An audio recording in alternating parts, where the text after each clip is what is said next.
know when you got my number? I was trying to call you. This was a terrible idea.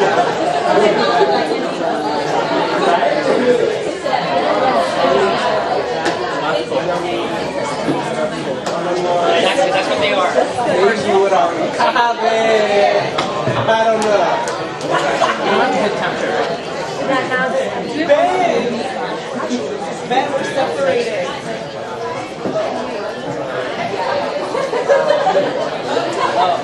I don't care. Right from the same pool.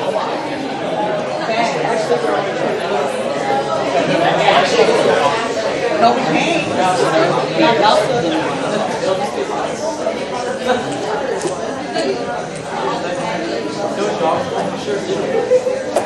We didn't start it. No, like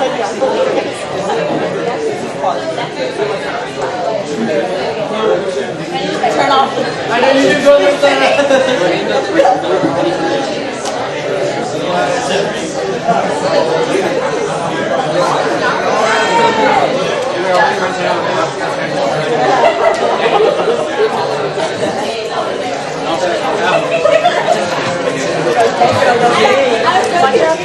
Yes.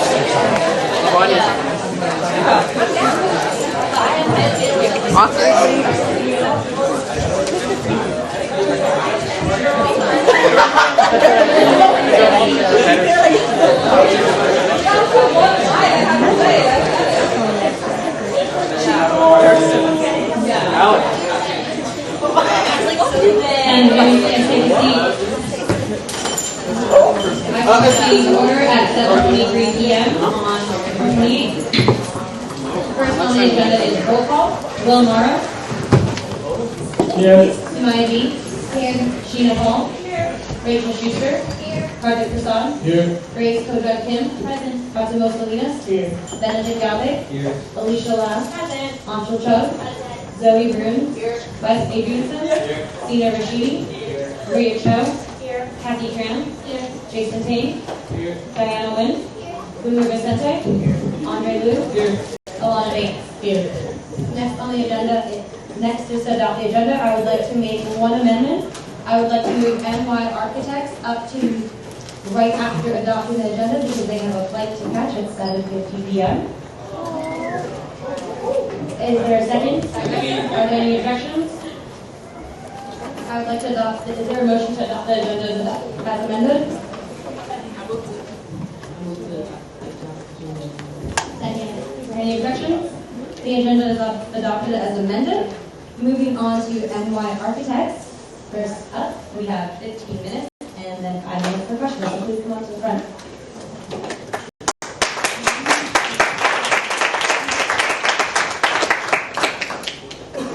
So our flight is actually at 8:30, so we'll be okay. Thanks for moving that.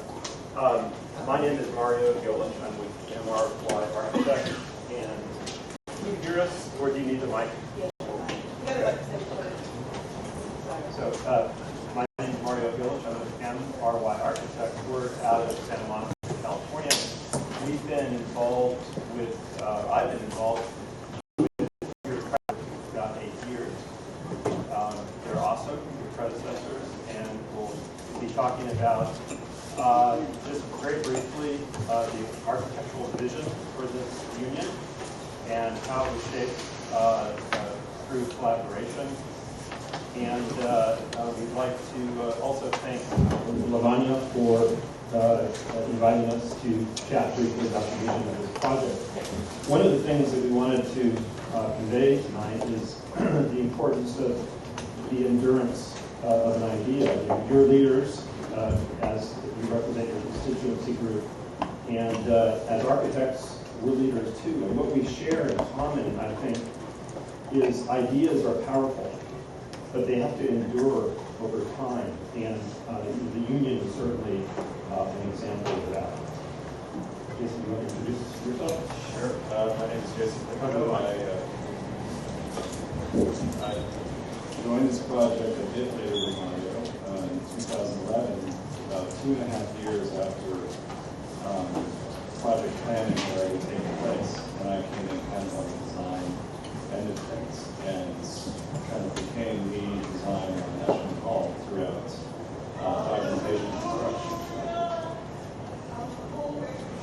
So I just noticed that in this room we're not just you're not represented only by new faces, but Bahar is here and others and Susie. It's a huge team, as you can imagine, that's behind the shaping of a project like this. So what is the relationship between architecture and leadership? Does it matter? And I think one thing we'd like to impart today is just to talk about that relationship. How do we, as architects and planners, enable you as leaders of your constituency groups at Cal? We really feel strongly as architects that the spaces you inhabit, the spaces you collaborate in, they do matter. And it's not the color of the brick, it's not the style of the day, but it's the spaces, the relationship of spaces at multiple scales. For example, your project is based on many things, but I would say one of the primary motivations for the concept of your union has been this idea of neighborhood, that at the union here, you have many different constituency groups. They're not all housed in one union, in one building. They're kind of decentralized. And you have the multicultural center, we can see it right down there. Jason and I just had a beer down at the Bears Lair, which is kind of over there. Yo-Yo Ma may be performing next week over there. You get the idea? I mean, you have a neighborhood here, and that's very unique. So our job as architects was to enhance that connectivity, like connect these neighborhoods, connect these communities. We had students in workshops saying, I've been at Cal for a year, and I don't know where the MCC is. Some things like that. So our job was kind of connect dots. And what you're hopefully experiencing today at Cal, as we speak tonight, is these threads are now connected. You see each other, we see you, you see your constituency groups. Now that exists on an environmental scale too.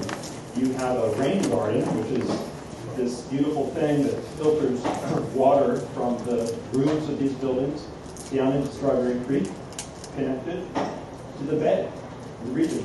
You have a transit center now that drops off students right at the gateway to the campus. So we are regionally, you are regionally connected. You're also connected between buildings. So literally with bridges, but you have this north corridor where you can see your constituency groups. So the idea was really to connect at the regional level, the district level, and at the building level. Jason will talk a little bit specifically about the building scale.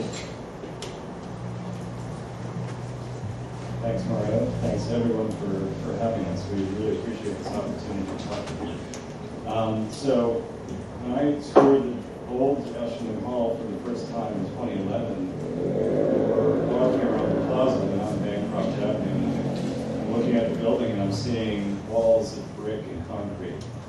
We walk into the old lobby of Ashland, a really small lobby, and I see the doors to the Senate chambers, which was the only place that I could see actually into the room from anywhere around the building.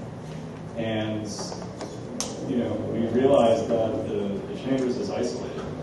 You can't see inside, and the senators inside can't see out. You guys can't see out. You can't see, your constituents and future walking by the old plaza. So we, while the original idea, conceived 60 years ago to put a Senate chamber on the street, which is a pretty bold move, that idea was no longer applicable to the new vision of an open and transparent student center, with public space on the street, space for people to come in and discover what's in the building. So as part of that, we located the new Senate chambers on top of the building. And as Lavanya said so noticeably yesterday, as a beacon of student leadership. And we really are in complete agreement with that this room is, as we sit here, is oriented to face the campus. You see your constituency out there on the plaza, people that might become involved in student leadership The windows to the south, on the south side, reveal the city of Berkeley and your interests outside of campus, and opportunities for student involvement in off-site activities, and also to the Bay, to San Francisco. It's a region that we're talking about. And expanding to the building a little bit, part of an initiative was an environmentally sustainable building. And a building that connects you guys to the landscape, to the outside. We have windows that are open right now that, if there was music in the plaza, you would be hearing it. We have terraces and parts of the building that open. We have Bearsley Pub, the GA Terrace on the floor. Those, we wanted connection from the inside to the outside, to feel your climate, to hear voices on the street, and hear the music in the closet. In fact, at this very minute, a Cal freshman might be walking across Chavez Terrace, looking up here, looking at these lights, and saying, what is that space? Like, they might walk in the door tomorrow and, want to participate, want to be involved. And we think that's how architecture can help, inspire leadership. So just to summarize, we are privileged to have you and your predecessors helping us shape what you have today. Architecture is a wonderful profession, especially when collaboration and true, authentic exchange between stakeholders and leaders exists, and this was the case at Cal. So thank you for the privilege of working and shaping this vision with you. With that, turn it back to Lavanya. I'd actually like to open it up to questions. Our architects have been around for a long, long time, so if you have any questions about the building, I would definitely encourage you to ask them. Anything? I was going to say, first of all, congratulations. You are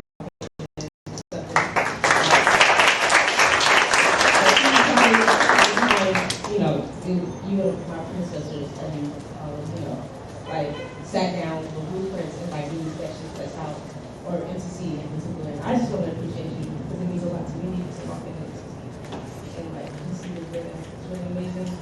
Get emotional, but it's really amazing, and I appreciate you for not giving up on our dream and your dream and your vision, and it's here now, and it's beautiful, and it's everything.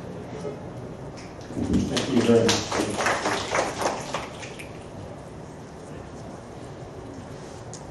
Thank you both so much. Yeah.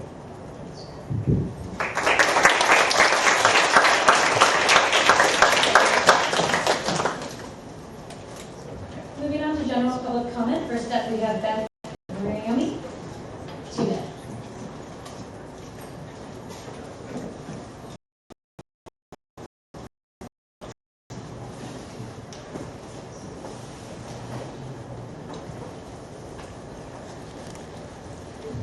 Awesome. Hi, everybody.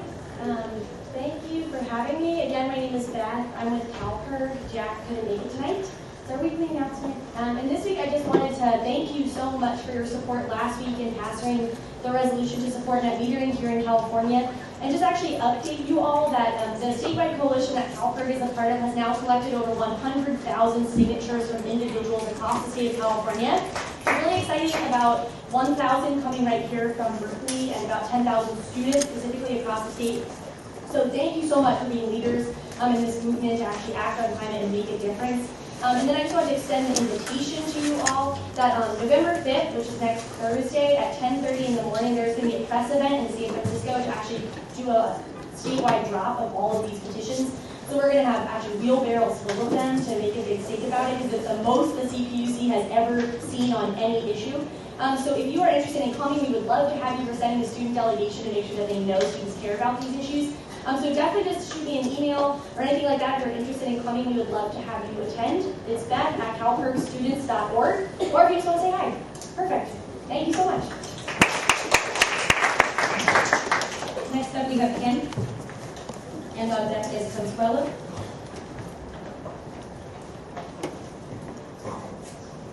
Is Kim here?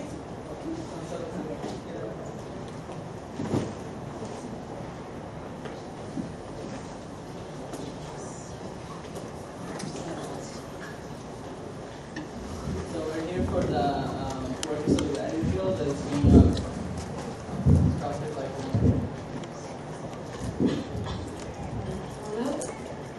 Hola, mi nombre es Consuelo Valera. Trabajo en University como contratista con Personal Affairs. Tengo 2 años y medio trabajando acá. Hi, my name is Consuelo Valera. I work here at ASUC Berkeley for Performance First. That's the company that I work for 2 years and a half. Yo estoy aquí porque estoy luchando. Yo soy representante del comité de trabajadores y estoy aquí pues luchando porque queremos ser parte de la universidad, queremos que la universidad nos contrate, porque nosotros como contratistas no tenemos los beneficios, el salario que ganan los empleados que están directamente con la universidad, y no gozamos de las mismas vacaciones, no gozamos de los mismos días de enfermedad, y por eso estoy aquí, porque estamos luchando para ser parte de la universidad. So I'm part of the workers' committee leaders, so like the committee that is basically leading the campaign, and I'm fighting for insourcing because as a contracted out worker, I don't have the same wages, benefits, or anything as a UC worker here on campus. Y pues hasta ahorita hemos estado ganando $10 la hora, y gracias al sacrificio, a la lucha que estamos haciendo junto con los del sindicato que nos están apoyando, nos aumentaron los $13 la hora. So we have been making $10 an hour for like the past several years, and it was until October, like recently, that we got $13 an hour, and that was because we have been fighting a lot, and the union has been fighting with us. Pero sabemos que no es lo suficiente. Seguiremos luchando porque queremos ser parte de la universidad y tener los beneficios que todos los compañeros con los que trabajamos, ellos tienen todos los beneficios que nosotros como contratistas no los tenemos. Y por eso estamos aquí, porque queremos luchar y ser parte de la universidad. Y If there are no judges, I would just time for 2 minutes. Time is 7 minutes. And I'm fighting because I want to have the same wages and benefits as a UC worker, and we think it's not fair. And we want to be part of the university, and we're not going to stop until we win. Y ahorita nuestros contratistas, nuestros jefes están tomando represalias contra todos nosotros los trabajadores. Ya una compañera la despidieron, a otra compañera hace como una semana le dijeron que ya le quitaron su área de trabajo y ya no va a volver a su área. Entonces queremos que esta compañera le regrese en su área. So since we went public, they started retaliating against us. They already fired one of my coworkers, and they are firing. They let know one of my coworkers last week that she's gonna be fired like tomorrow. Y pues por eso estoy aquí yo, soy la representante del comité de trabajadores, y pues dándole las gracias porque yo sé que el sindicato, todo lo que es la unión nos está apoyando, y gracias a los estudiantes, que es un apoyo muy importante para nosotros, nos están apoyando. Gracias a ustedes son un papel muy importante para nosotros, y espero pues, que nos sigan apoyando y que nos hagan este sueño realidad. And I'm here as a representative of the workers committee, and I just want to say thank you for your support, and thank you for like everything that you are doing in support of our campaign.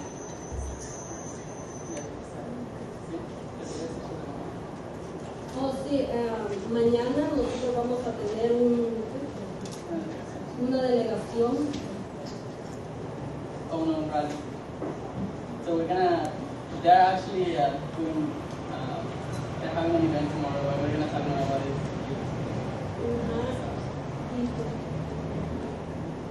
Y quiero que por favor, pues todas las personas que puedan apoyarnos, que por favor nos apoyen para que pues la universidad se dé cuenta de que no estamos solos, que tenemos a alguien que nos está apoyando que pronto nos contrate, porque es el sueño que tenemos. And I'm here just to ask for your support because we want to show the university that we are not alone and that you are supporting us. Thank you. Gracias por todo.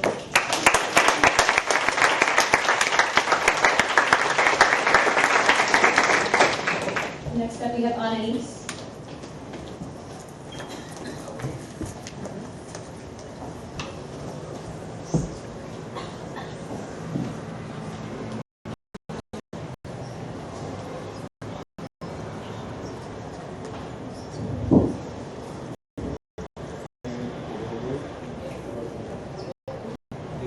Y'all, my name is Owace. I represent Bridges, which is the Bridges Multicultural Center, and they're organizing a community development director. And I want to speak on behalf of this bill. And first off, I just want to commend y'all. I want to commend Boomer for working on this bill and for showing that students and student government has solidarity with workers. But I also want to point out this is just one step, and I hope the first step in a constant dialogue with student organizers and the workers on this campus so that y'all will stay engaged with the movement. And I think part of that will involve working with the administration, but oftentimes it will involve resisting what the administration has to offer and the pressure that the administration puts on y'all to do certain things. And I hope that we can keep up this dialogue and we can build a strong movement. So thank you.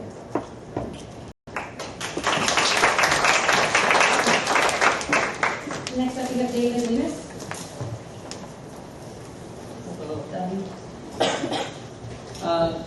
So I just want to say, like we have been campaign since the semester started. Workers are public, and since they went public, workers have been fighting against like I have heard like horror stories of contracted workers on this university, and I'm here just to ask you for your support and to take a stand against basically administration. Like honestly, like the university is racist, and we all know that, right? And this is like all workers of color being exploited every day. Like some of them are making like $10 an hour, no benefits, no any type of like basically it's just like exploitation every day. And the worker that is being fired tomorrow, she's a single mom and she has 3 kids. And actually her kid is about to go to college, and it's just really just wrong, and it's really up to the students to change this and force the university to insert the workers. Thank you.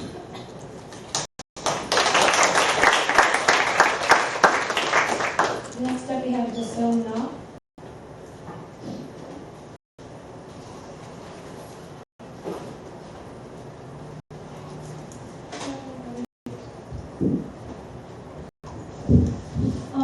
I am speaking from a normal student who is not a representative of a huge like a group of students like ASUC or something. But as a student here at UC Berkeley, I believe that people who work here, people who care for students, are sometimes, it's not really the administration that feels like they're caring for us, right? So people who are being retaliated and who are being fired are not the people who were here for in the 10 years or more, and they get very little to survive first, and second, they're being retaliated right now when they're finally speaking up for their rights. So as students here, I think because we've been supported by this community, I think we also can support the community, and we have a right, we have a voice to do so. So I believe it's really important for us to recognize it and just to take action. And please raise awareness and please support us.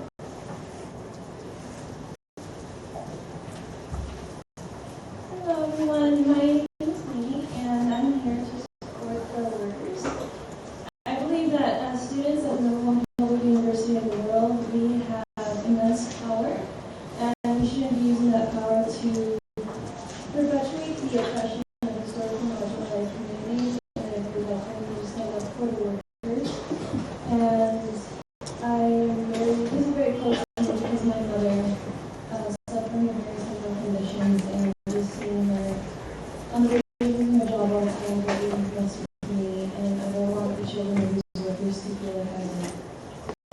So stand with your mothers, fathers, and children, please. Thank you.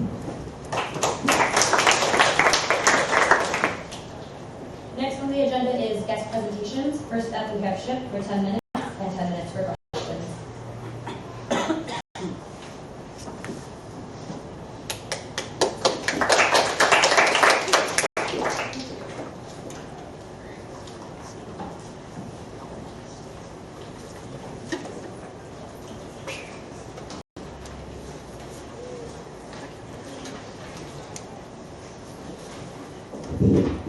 Hi everyone, I'm Bahar. I'm the SHIP manager here at UC Berkeley. We only have 10 minutes, so we were going to do a little insurance background for you guys, and we're not going to have time to go through the insurance background and talk about SHIP for next year, which is what I really want to focus on. So this handout is a little bit of insurance background for you all. If it's helpful, it's got some glossary and definitions and things like that for you guys. Okay. Why we're here today, our contract with Aetna, our insurance provider, is ending this year, and so it's an opportunity to go out and get a new contract for you all for SHIP, for your medical, your dental, vision, etc. And so we really want to make sure that undergrads in particular are really engaged in this process. 60% of the students are on SHIP, and 2/3 of the people on SHIP are undergrads. So it's really important for us that you all have a voice in this process, and that you know how to get involved and you understand what's happening. So this is what I was just saying. There are 22,000 students on SHIP. Of those, 14,000 are undergrads. We had about 15,900 students successfully move out of SHIP, and then we offer a couple of voluntary plans. That is for filing fee graduate students and concurrently enrolled undergrads, which don't come until the spring. So we actually don't have any right now. And we used to offer dependent coverage. We don't currently. When we did, we had about 122 students who had dependents on the plan. So as I mentioned, our contract with Aetna is up this year, as well as with MetLife and VSP, who provide your dental and vision coverage. We're going to have a new contract for next year, and what we're trying to do is what's called an evergreen contract, which basically means you have the intent of staying with the same company for 3 to 5 years, unless something is majorly wrong, you have an out clause and you can get out. And then Wells Fargo, not the bank, but the insurance services Wells Fargo, is our insurance broker. So they're national experts on insurance. They're the ones who advocate for us with the insurance companies, and vet the proposals that come in and make sure that they're doing their math right and things like that. So the university has a set of guiding principles it's looking for while it picks a company to be our insurance provider, and so we thought we'd briefly go over them. ACA compliant, that's the Affordable Care Act, or as many of you all know it, the Obamacare, to be compliant with Obamacare, to be affordable, both for your premiums as well as your out-of-pocket costs, like your co-pays and your deductibles, to have comprehensive benefits. We want to make sure you have coverage for a wide array of services, to provide a financially healthy plan. This is really important to us, right? So it's not just about what the premiums are, but is the company actually doing well financially? Have they planned their costs and their claims correctly so that it's going to be financially stable for years to come? What's the provider network? If you're visiting, if you're going home and you're from Florida, do you have doctors in Florida that you can go see, for example?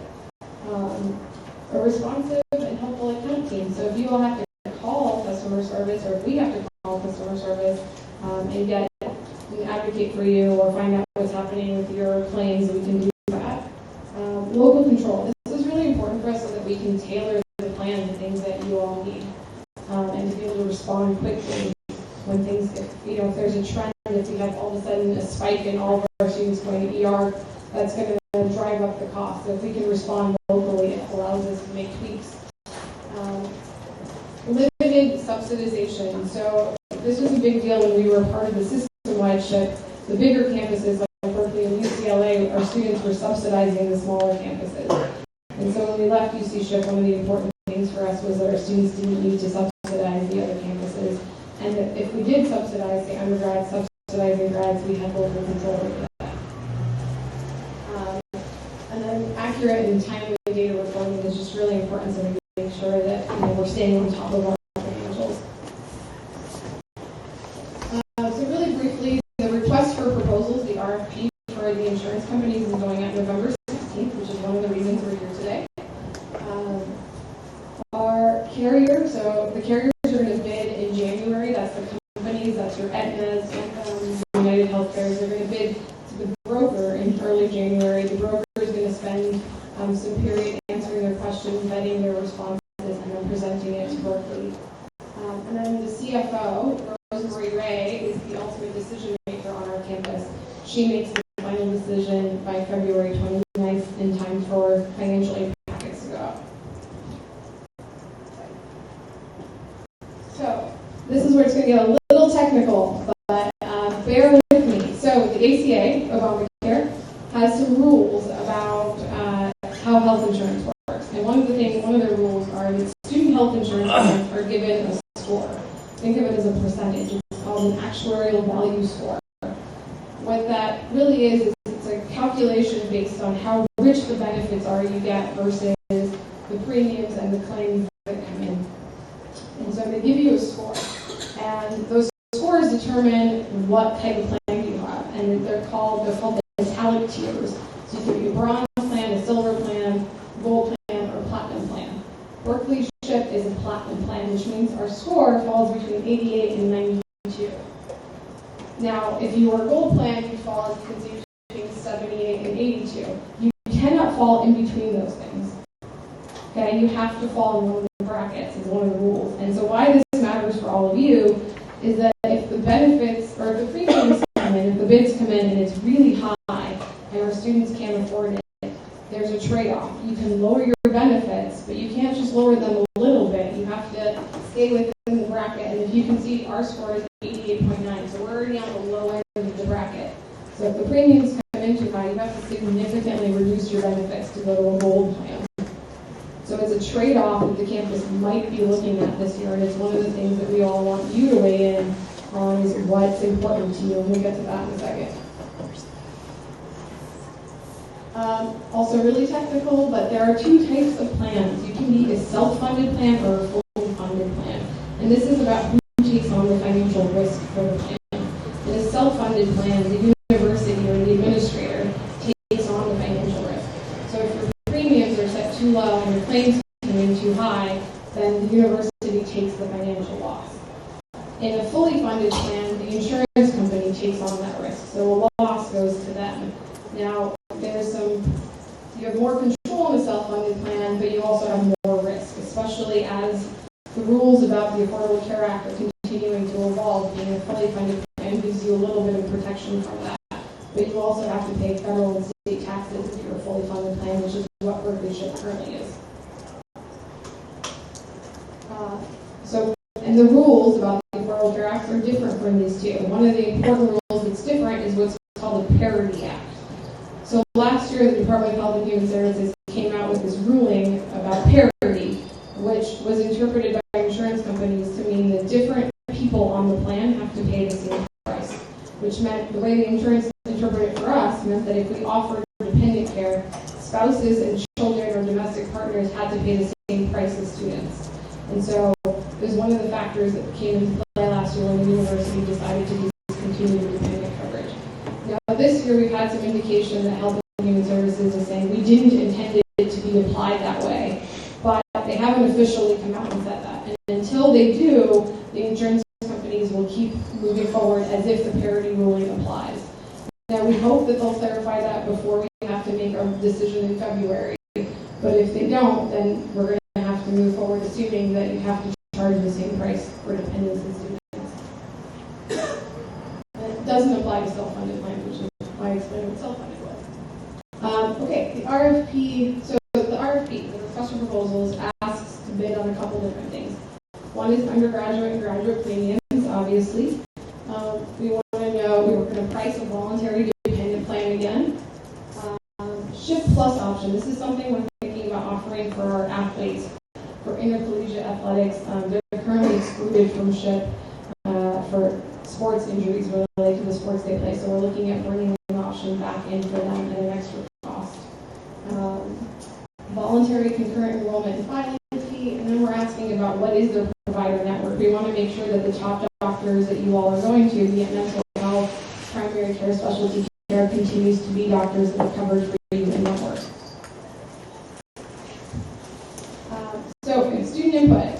While the CFO makes the decision, it's really important that you all have a voice in the process and that you give your input, especially around what are the things that are the most important to you in terms of your benefits.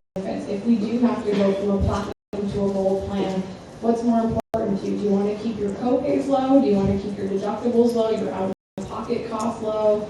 Are you willing to trade other things? Are you willing to have more out-of-network costs but lower in-network costs? And so it's a more detailed conversation that we can have now, but it's something for you to start thinking about. And then what are the trade-offs that you're willing to face? And then again, the final decision is made February 29th, but we're hoping to come back to you all early February and tell you once we have the information from the actual insurance companies. But there are a lot of ways for you to give input. One is through your SHIAC representatives, that's the Student Health Insurance Advisory Committee. Bill is one of your representatives. Gabby, right? Gabby's the other one. Gabby's the other rep. You can also talk to campus leadership like Bobby Cavello or Harry LeGrand, who will be advising Rosemary Ray when she makes that decision. And obviously, you can always go to Rosemary. So there are a lot of ways for you to input, and then we're also going to hold in February for students who aren't plugged into the student government, et cetera, for AM as well. So anyway, that's it. Questions?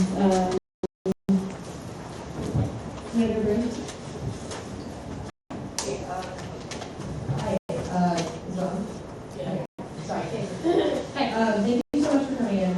I know that there were some misunderstandings and miscommunications last year that we kind of been going through, and I obviously understand that when you're doing some business, you have to sign certain papers.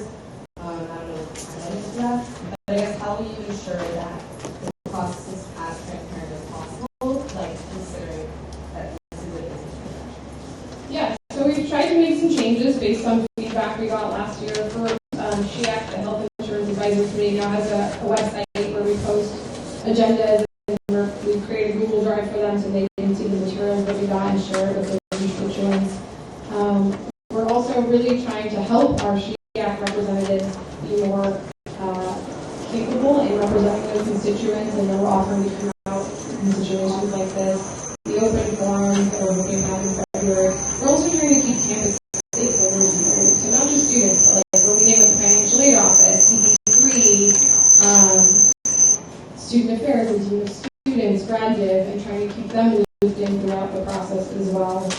And then to the extent that we can, given that it is a business process and there are some confidentiality needs, we are trying to be transparent. So the Student Health Insurance Advisory Committee is going to see the RFP, for example, this week, tomorrow, Thursday, Friday. I think we're doing this today.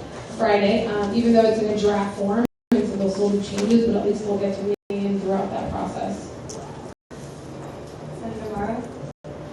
Yeah, additionally, as I did last week, I'm going to continue to share out whatever is not confidential, the notes that myself and the other students on this committee take. I want to have public notes with these, I'll keep messing those up. They should come to me if you have any specific concerns or questions. The GA representatives are definitely very involved in this process, going to their people as they have bringing stuff.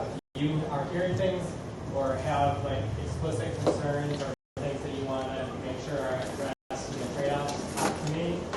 And then for Bahar, going into this new bid, what is your top priority in what you're looking for in our next hardware provider? That's a good question. Really quickly before I answer that, one more point to Senator Burns. We're happy to come back here as well. So if there's additional things that you want to hear about, we can come back. To your question, I don't know if there's one thing. Obviously, keeping it affordable for campus and the students is really important. For me, on the back end, since I deal with the daily operations of it, having a financially stable partner and a responsive partner is really important. Right now, we do have a very good relationship, and it allows me to advocate for students and ask. I can ask Aetna to make exceptions when they deny things for students, and I can make the case for our students. And I think it's really important for us to be able to continue to advocate for students. Senator Dean. Earlier in the presentation, I saw that or mentioned that Wells Fargo is the one who bids on. So they're the broker. So their job is they're the ones who actually take the RFP and go out to insurance companies and say, this is a worthwhile plan, you should bid on this, bring your proposals in. They're the ones who answer questions when the insurance companies have questions. And then when the bids actually come in, Wells Fargo is the one that's going to go through it and say, hold up, your assumptions are wrong, these rates are too high, here's why, and they're going to negotiate for us and lower the bids and get better deals for us. Okay. Can you elaborate on the relationship between Wells Fargo and SHIP? Yeah, so Wells Fargo is a broker. We did a similar request or proposal to brokers, and they go through the normal campus procurement process, and they're selected through the procurement process, and then they work with us for a fee on an annual basis. Senator Lynn? Yes, thank you so much for coming in today. So you discussed how there would be different metal tiers that Mm-hmm.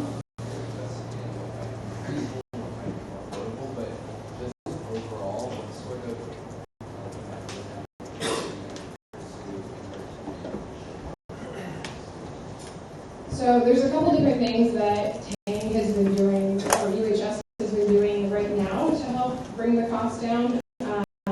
So, for example, we've been trying case management when it comes to behavioral health or medical health problems. So students who are hospitalized, working with our insurance company to do better case management, keep their costs low, and keep their care comprehensive.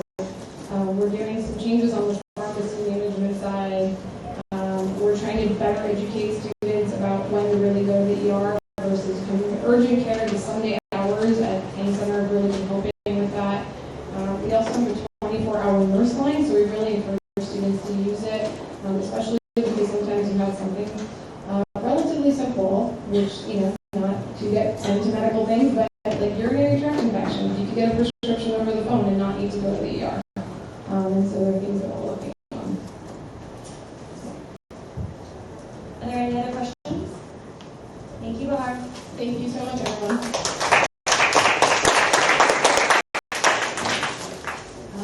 I would like to switch up one of the presentations real fast. That was a mistake on my part. Next up, we have student media, event services, and operations.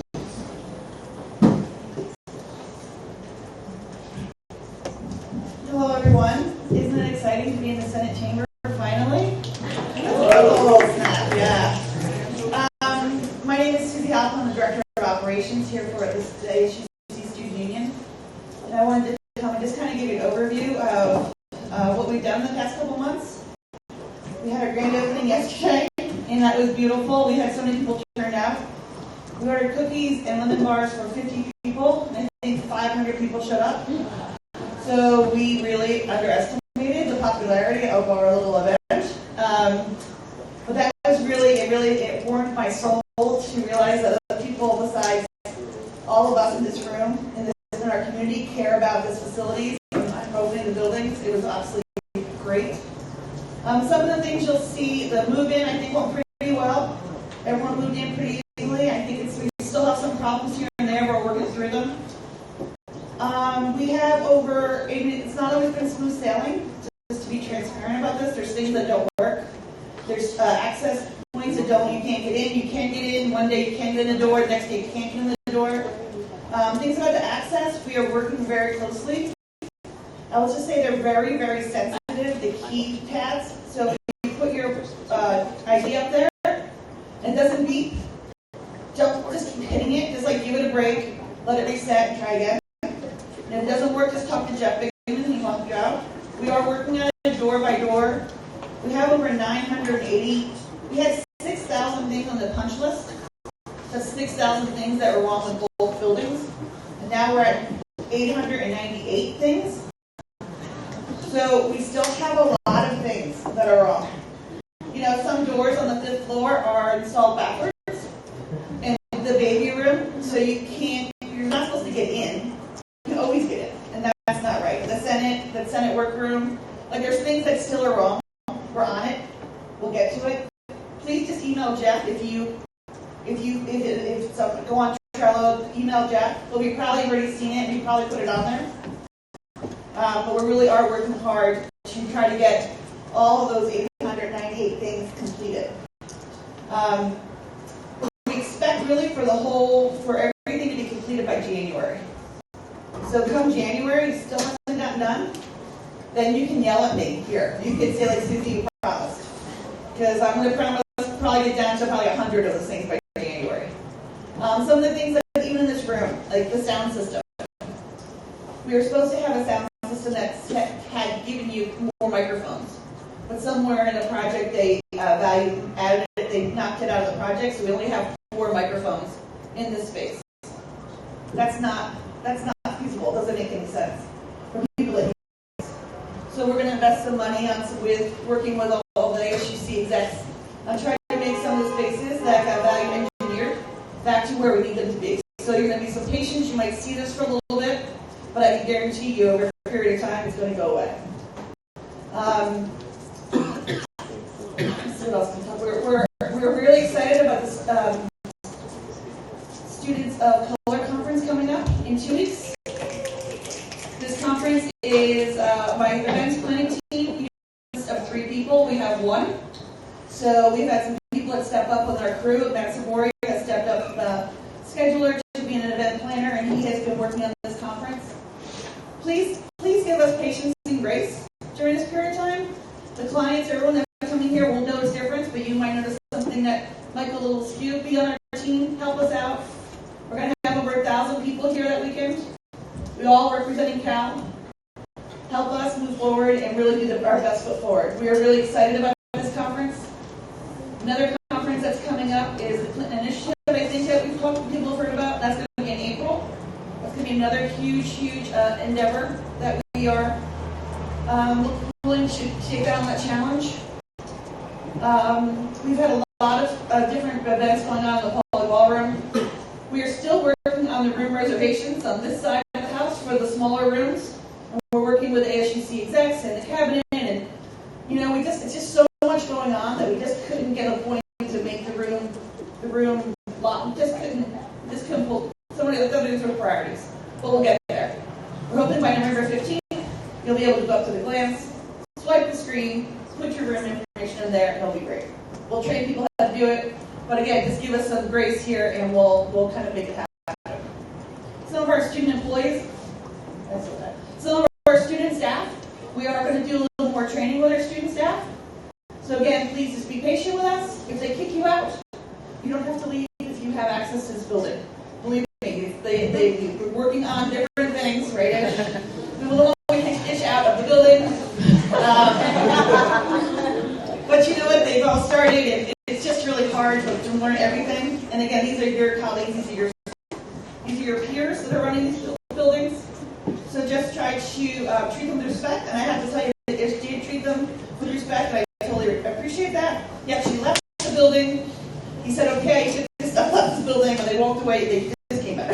So, if you have to do that right now and just tell me the next day, we can handle it, I will do that. We pretty much handled it pretty quickly the next day and re-educated people on what it is. We are basically striving for 24/7 for both these buildings, and that's probably going to be a January kind of thing. We need to get the right students and the right jobs. We're really going to institute it after Thanksgiving, so it's going to be 24/7 for all students. I just need to work with Card 1, the Cal card, to have somehow a normal student that's not associated. I didn't think this can swipe and come in. Now, based on things here at Cal, sometimes things aren't as easy as that. So we might have to adjust and adapt. But definitely after Thanksgiving till finals over, we will make sure students do safe place to go. We have a safe place to be. We've had numerous instances in the building where people were drilling peepholes through the bathroom stalls. So if that happens, please let us know and we can deal with it. People have been arrested. We've had people, some folks that are associated with Cal do random things in the bathrooms that we don't really would say are socially acceptable in the public bathroom. Please let us know at the concierge desk, and we've had probably about in the past month 6 or 7 people arrested. So although we try to create a safe environment, we need all of you to be our eyes and ears to make sure that things are being taken care of. And the UCPD is helping us and watching us, but please be safe. I'm sorry. I'm not going to scare anybody. I just want everyone to be aware. The gentleman actually, I should use the word gentleman, but actually got a drill and tried to drill through the bathroom stalls. So if someone's walking around with a drill, please kind of. That's a lesson for today. Again, if there's spills, please tell us. Let's go to the concierge desk, see the level. We'll take care of it, and we'll get on it right away. Does anybody have any questions? We're doing a lot, so I kind of feel a little scatterbrained, but we're doing a lot, trying to get a lot done. Senator Adrianson. Thanks so much for all the work you're doing up in these buildings. And putting my question is, you mentioned last time you ordered new furniture so that people have more space for studies and so it's really crowded and you make decisions about where to We're trying to get new furniture through CAXIF. I think we went through CAXIF to get new furniture. And that will be a decision with the ASUC execs on what kind of furniture we're going to get and where we're going to put it. So we still have some time. All I'm saying is it's going to be similar to what we currently have. But we'll probably just walk around and say we like this, we want more here, and we're not there just yet. We really want to see the traffic patterns. Our biggest issues too, the same thing that last, is that the food court or the dining room is turning into a library, and it's very, very quiet. And people are actually shushing people that are walking. And there should be no shushing. There's no shushing. So we're still trying to get some music involved, and get some live bands, and some student groups.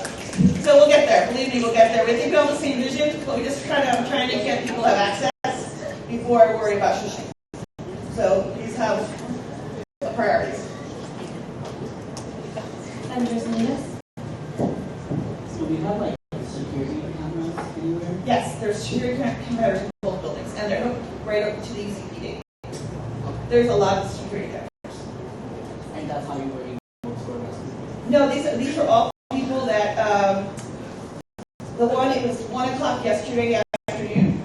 The student was in the bathroom where this person was doing their thing, and it was unnatural, so they walked outside and said something in the bathroom. It's freaking me out. We called the police. This gentleman actually had a repeat offender, and he's had no trespass warrant. I know it's warrant. No trespass citation. So he's not supposed to be in 100 feet of University of California, Berkeley. So the police have given us a picture of this person. So if they have a call, we're just going to call the police immediately. So we are working very closely with UCPD to try to make this the most safe environment we can. But all of you are better eyes and ears than any police officer. Any other questions? Thank you, Susie. Thank you so much. Next up, we have Cal Athletics. 10 minutes from 10 minutes for questions.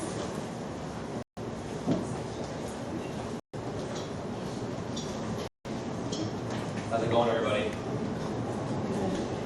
I'm Oxford Corey. My name is Chris Salona. This is David Cow. We both work in athletics. Appreciate you taking time to talk to us today.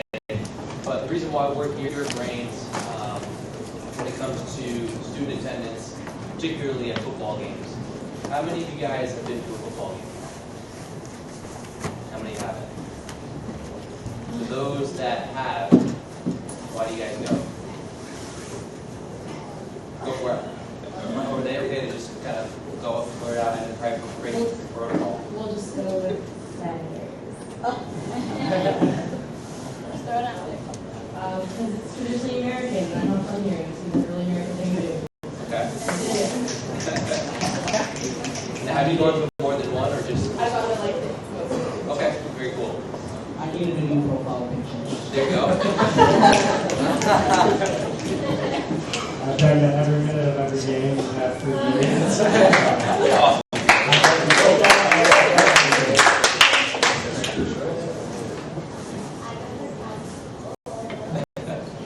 I like Cal Spirit.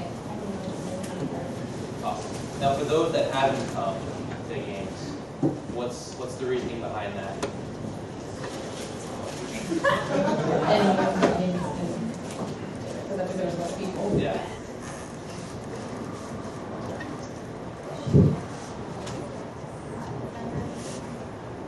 Anybody? Okay, go for it. I don't go that often just because, like, it's like, my scene, like, benches, food kind of expensive, kind of high. And when you go, like, cards up, hitting the rate, doing it. And y'all don't really like football for that, but it's cool, yeah. Anybody else that hasn't completely gone to a game? Okay.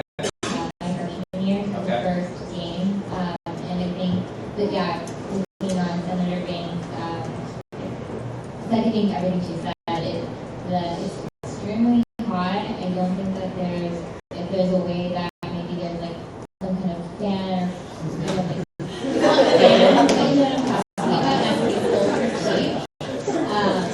I know they're available at the flea market. Yeah. And also the food is very, very expensive. It's like $6 for liquid water. That's kind of weird. So I think making it more accessible to students. Like if you go out, you want to have fun, you want to be cool, you want to be, it's a place where you don't want to feel like you're just standing there. That's very good. Gotcha. Yeah, so we have a couple handouts. I just wasn't aware that we had this many people joining us, so we'll do our best to pass these around. But one of the things that we're just want to kind of show everybody is the declining attendance that we've had. And obviously, we want to make sure that the student section is full at every single game. Student section is roughly right now 20 or 7,200 seats. When Dave kind of passes these around, we'll go over some of the numbers.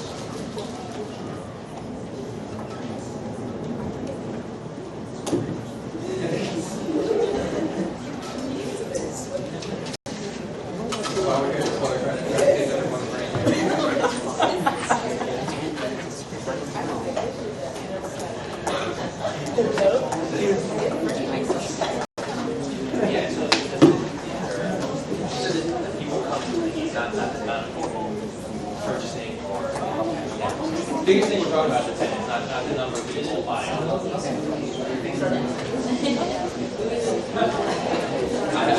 didn't even talk about that last year. So as everyone can see, what that has a handout in front of them, we're averaging close to 3,800 per game. Obviously, some higher games, some lower games. 2013, 25, almost 26. Last year, saw a little bit of a rise. I think it's probably partly due to the freshman free. And then this year, right now, with the winning football team, 5-2, going into this weekend, we're averaging 2,700. How many people are coming to the game on Saturday? Yeah.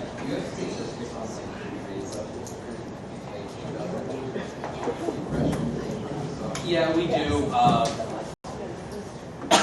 don't have it in front of me. More or less, the seniors are actually the highest people showing up. That doesn't really surprise me. Last hurrah, more or less. Last opportunity to be a part of it. One of the things that was interesting when we were pulling some numbers, so last year, 5240 redeemed the freshman free pass. 242 people that got that freshman pass last year actually purchased season passes this year as sophomores. So another thing we're trying to figure out is, why is that? Why out of those 50 more, 300 people. Why are only 242 coming back next year? And more importantly, we want you guys coming back once you guys are graduated. So once you're seniors, come back once you're into the real world.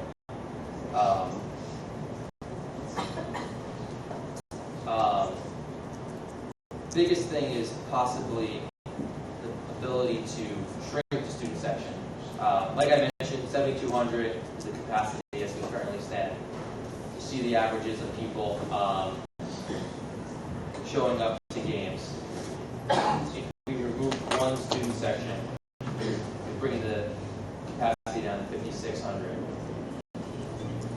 Piling everybody in and creating a better environment. What we think, tell us if we're wrong. But card stunts look a lot better. Hopefully you wouldn't get hit in the eye with them. But I mean, we're grasping at straws, trying to figure out ways that we can possibly make the student section a better environment, week in and week out. Knowing that nobody here can control the product, what is actually happening on the field when the losses. Senator Grant. I personally believe shrinking the student section is the root cause of people not coming, because I think that's organizations people there. And when at the time that I thought it's been pretty common in all student sections, so that's pretty good. But I think, I don't think shrinking it is the size of people coming. I think that sounds like more of a more profitable way to go about things. And I don't think that may be what students' interests are in mind, but I want to speak on someone who goes to games and like Senator Burns. So I think there's maybe a couple things.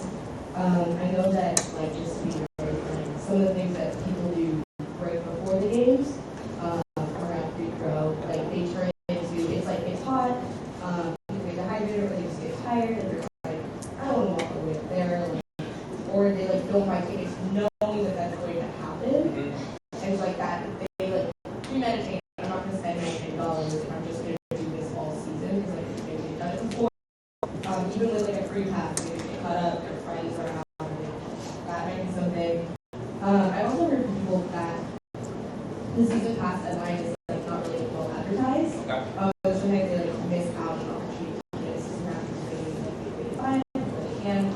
And then I did have a question about like people billing the student section, because I know you're counting the students here, but am I correct in thinking that like young alumni also, like people who just graduated, come back and stand?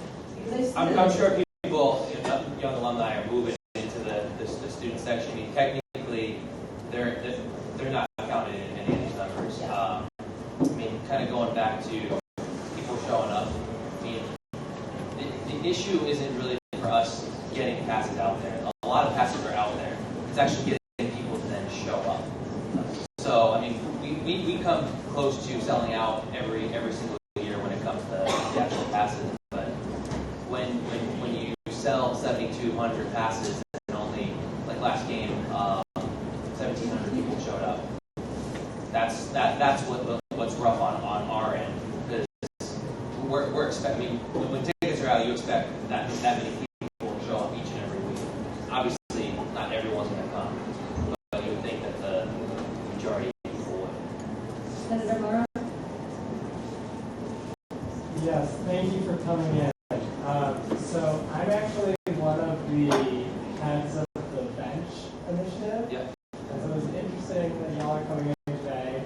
I've heard about this, but since you're here, it's a great opportunity to see some of the ideas we've been having. So a couple things first. One of the things I think is misleading about the statistics you're showing, I believe it's 15 of the last 17 home Cal games have been day games, which in of itself is something that definitely influences student attendance. Additionally, factoring in the home games we've had this year have been irregularly scheduled and have not necessarily been marquee games. That's a fault of the schedule. I know that's out of our hands.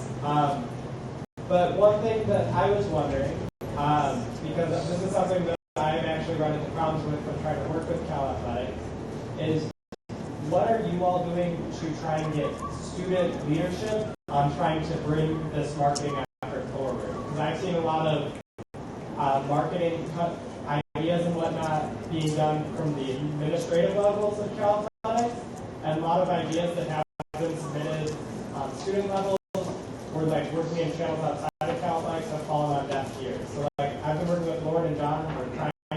Okay. And so I'm just wondering, what are you trying to do? Because to me it's concerning that the solution here is shrinking the student section and not finding new ways to bring students to fill that section. I mean, I know John, so Lauren and John are the ones that oversee all the student initiatives. Lauren couldn't be here tonight, so I don't want to necessarily speak for her, but I know they have a very robust marketing plan. I mean, they're out there before every home game, before the season starts, and also trying to get students engaged. And she was Lauren was a huge part as to why freshmen are free. So that's been a huge undertaking. And not every, like, I don't want this to seem like it's a dollar and cents, because in the grand scheme, I mean, the student dollars are very small compared to what the rest of the stadium is. So, I mean, we're always looking for new ways to get people. I mean, do you have any, I'm listening, so. And you can follow up via email or anything like that, too. Yeah, we'd have to talk to you after. Cool. Any other questions? Senator Wall? Just going back to the conversation in terms of shrinking the student section, I'd be, given what Senator Bruce already mentioned, I'd be a little cautious about doing that, given that maybe like tightly packing in students that are already like dehydrated and stuff, that might be like a safety concern. So I would like look into doing that. Senator Hayes. I was just gonna say that I think the spirit's gonna come back, and like it's all about creative culture, because I've been a Raiders fan all my life, and the Raiders.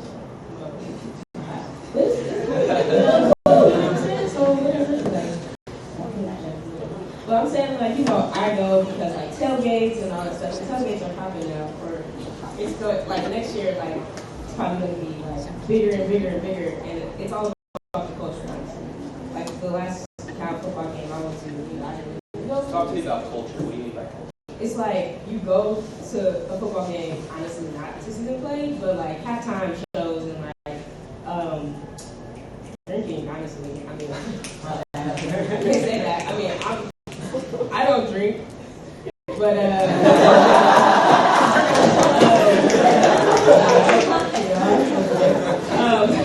but it's like you go to like get free pizza, perhaps get a football thrown at you, you catch it, or a shirt thrown at you, or like your seat wins and you get to go down on the field, or like every time I went, like y'all brought like some alumni on the field, they talked about like, oh, we have this lawsuit, or we have this offer. Like, cool, but like what about all the cool stuff, like building up that culture, getting folks excited, reaching out to different communities. Like my freshman year, I think we did get free passes or something like that, and it was like I went because there were going to be black people there, so it was other black students going to be at the game, so I was going to go.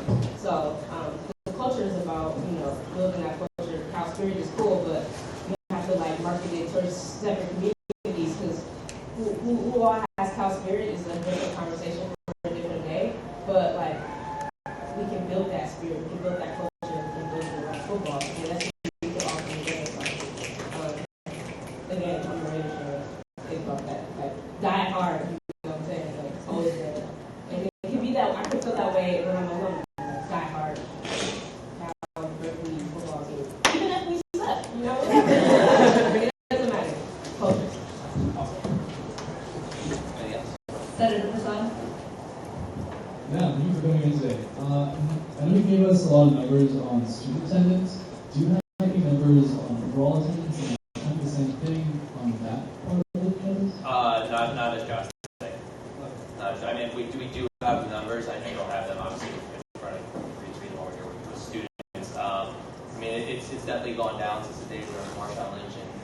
West and Aaron Rodgers, but it hasn't been anywhere as drastic as the student area. Senator Cho? Okay, so I've also only been to one game, but I remember the one game I've been to, the student section was super crowded and the rest of the field was pretty much empty. So I'm a little concerned. I don't know if that's still the case, but if the other senators have been saying, okay, student section super crowded, if you're thinking shrinking the student section, does that even help?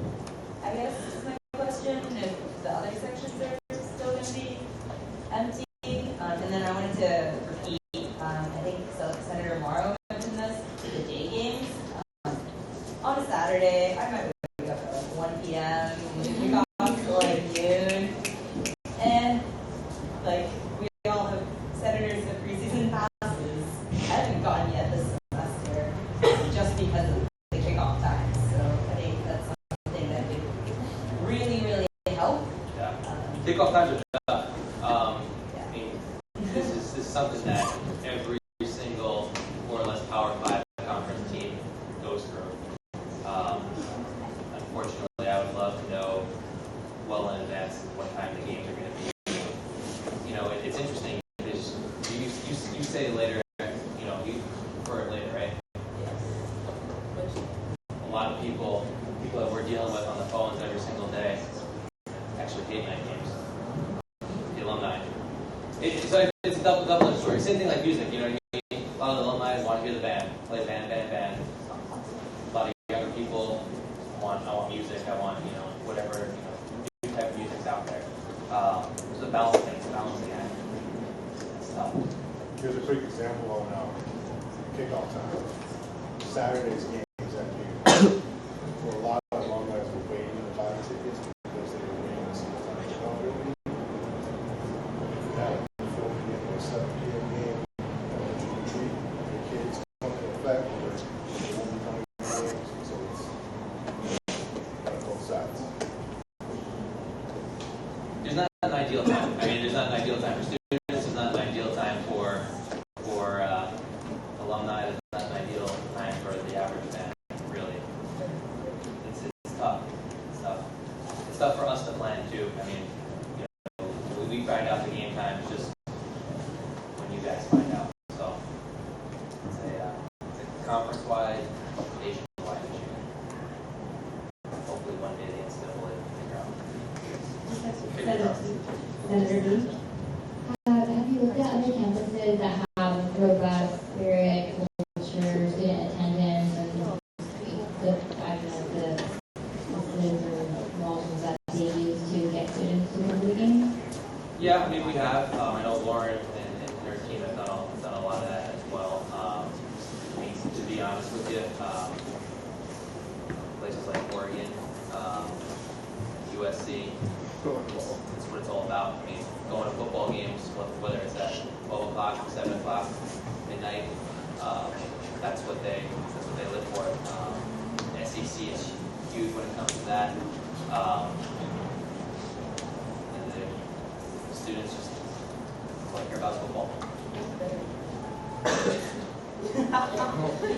Senator Lau? Hi, thanks for coming. Super quick question. So you're mentioning that you want more people to show up at the games. Is it, the best way to put it, I think, is you will need more money. Is that why there's okay? So The money is not the issue. The issues are when we have, you know, the alumni.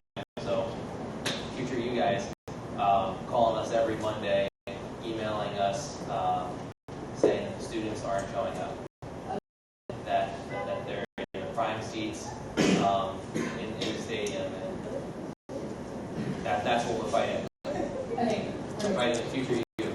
Okay, thank you. Senator Rashid? So one of the things I've heard is, I've heard from basketball mainly, is that a lot of the reason why students go is they get this advertising first 1,000 students to get this t-shirt, and so that kind of attracts people to go to the games. I haven't really seen that much with football, and that's just maybe something we're trying in 20 years, and that really attracts students because free stuff is free stuff. How do we get you to stay though? come for the t-shirt. How do we get you to stay inside? So I live on this side of back to campus, so I'm already up on Memorial Stadium. I've already traveled a long way to get there, so I don't think I'm gonna next half call all of that. Okay. Senator Lynch. So you said money isn't that much of an issue, so is it federally possible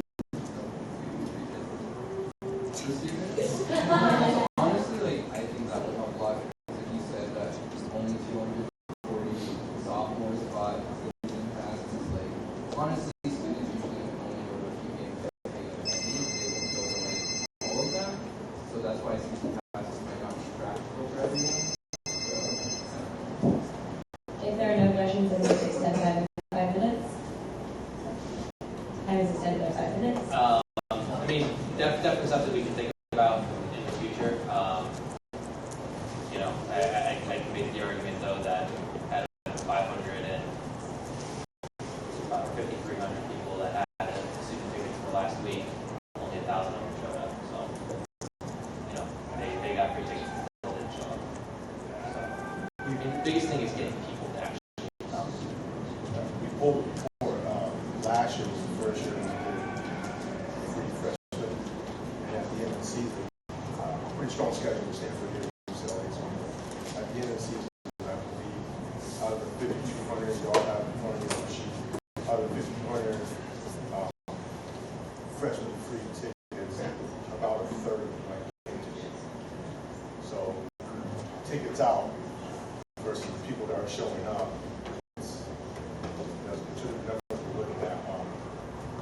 what someone asked earlier about free t-shirts or going basketball shirts. The reason why we got up is you've seen we've done shirts, and when someone pick up a shirt and turn it around, go back to pre-pro or something else. It's trying to get them to get the shirt and stay watching games. I think something can also be said for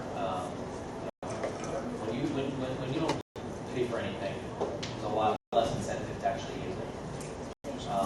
Regardless of whether you actually, even if you paid $10 or something, you're probably nine times more likely to use it than you are if you got it for free. So either way, on things like that, I think having them free doesn't necessarily translate into people actually coming.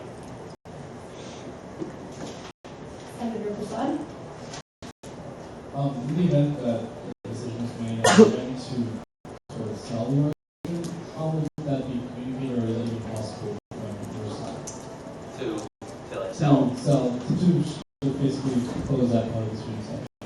So the plan was, we're going to do this, or it's approved, we're going to move the new alumni section, which is section Q, into R. So people create up an experience. This one is the new alumni section.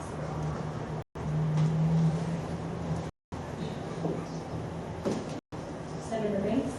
I guess the last thing you said, the last football game I went to was Black crowd with Black alumni in Fairfield State, and it was hella people there. So like theme games, I think are hella tight, and I don't know how often people play there.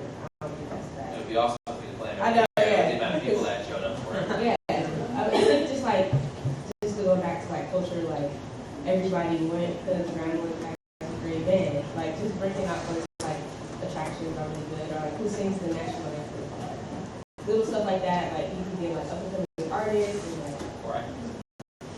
Or not. Because nobody come here. I don't know. Now you guys want to me. Cool. That's cool. I don't know. Not just trying to go there and I go. But like I'm just saying, like, you know, main attractions, like people are like, oh snap, who's gonna sing, or oh snap is gonna be like something. Dope.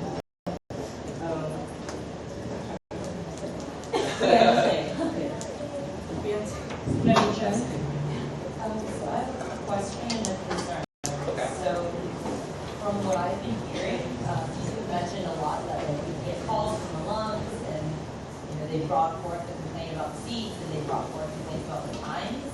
And from what Senator Morrow has said, student ideas haven't been as heard. So what's like the balance like, or the process like to hear student complaints about Cal athletics versus alumni complaints, and I'll go after that. I mean, I think for the complaints about like game time and stuff like that, that's not going to change. We can complain until we're blue in the face with game time. Until the conference changes that, which the athletic director, Mike Williams, and every athletic director across the country has been working to try to fix. That's just not going to happen. I mean, we're open to obviously hearing ideas. I mean, this is the first time I've heard that you guys have had any ideas.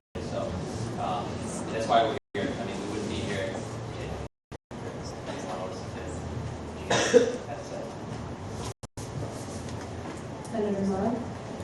Yeah, it's just a closing wrap up there. I think it's telling that the game we've had the highest attendance at in the last 2 years was a game against an FCS opponent. That's because the game wasn't marketed necessarily simply as a football game. There's a vast to be an implicit understanding that students who go to Berkeley are not the students who chose sports as their number one priority. I mean, I did, but I know that that's not important. And so with that, why the Grambling State game was, in my opinion, such a great success is there was reach out to communities who might not otherwise be showing up to games or feeling like the games are intended for them. And it's more than just reaching out to this one community. What can we do to get the computer scientists who are in Soda Hall who don't necessarily connect, don't always feel like they're connected to this part of the campus out to the games? What can we bring in people from like Silicon Valley for our game against big game? Be like, this is more than just a football game. And we need to reach out to these groups on campus that be normal marketing, that if you were at an SEC school, yes, that would work. But here you need to market not just for the sport, but for the student. And so I'd be happy to talk to you about how we can do that. I appreciate everyone taking the time. Go Bears.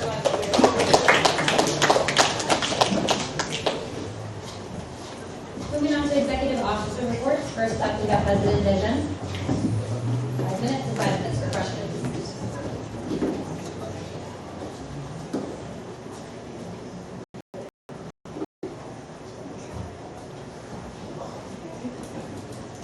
Hello, everyone.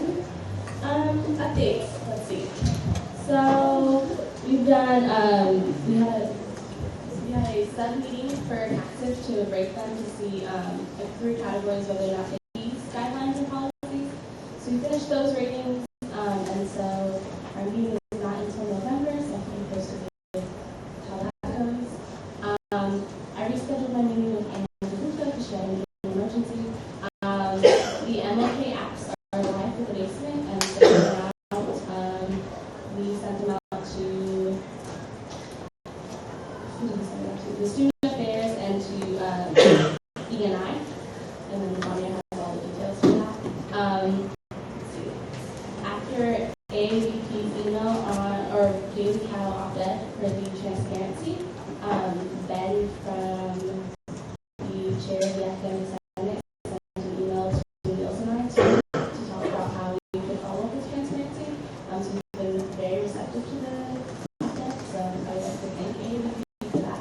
And so I'll be working with them to go about how to actually facilitate that method. As far as partnerships go, I'm really excited. On the 2nd, I can actually announce the speaker series we'll be having. So our first speaker series will be Laverne Cox.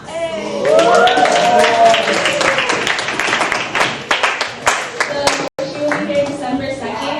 The time is tentative right now to be 7 p.m. It'll be in Poly Ballroom. We're figuring out how we're going to do the logistics of it. So is it going to be, we want certain seats to be reserved, and the rest will be like open. We're still trying to work that out. But yeah, it's really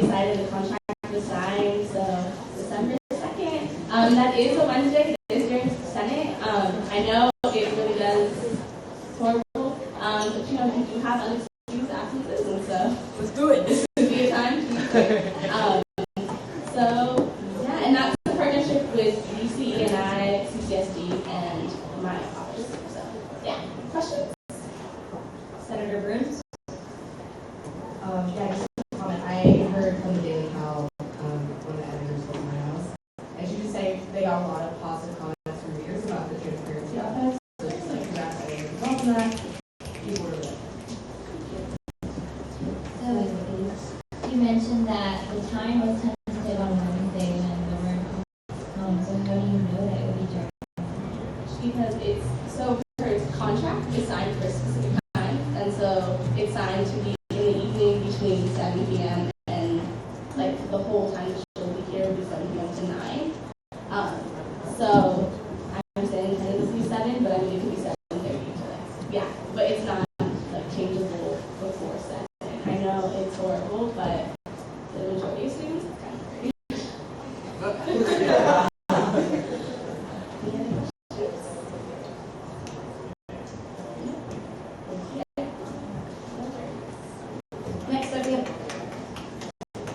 Next up we have Academic Affairs Vice President. Hi everyone.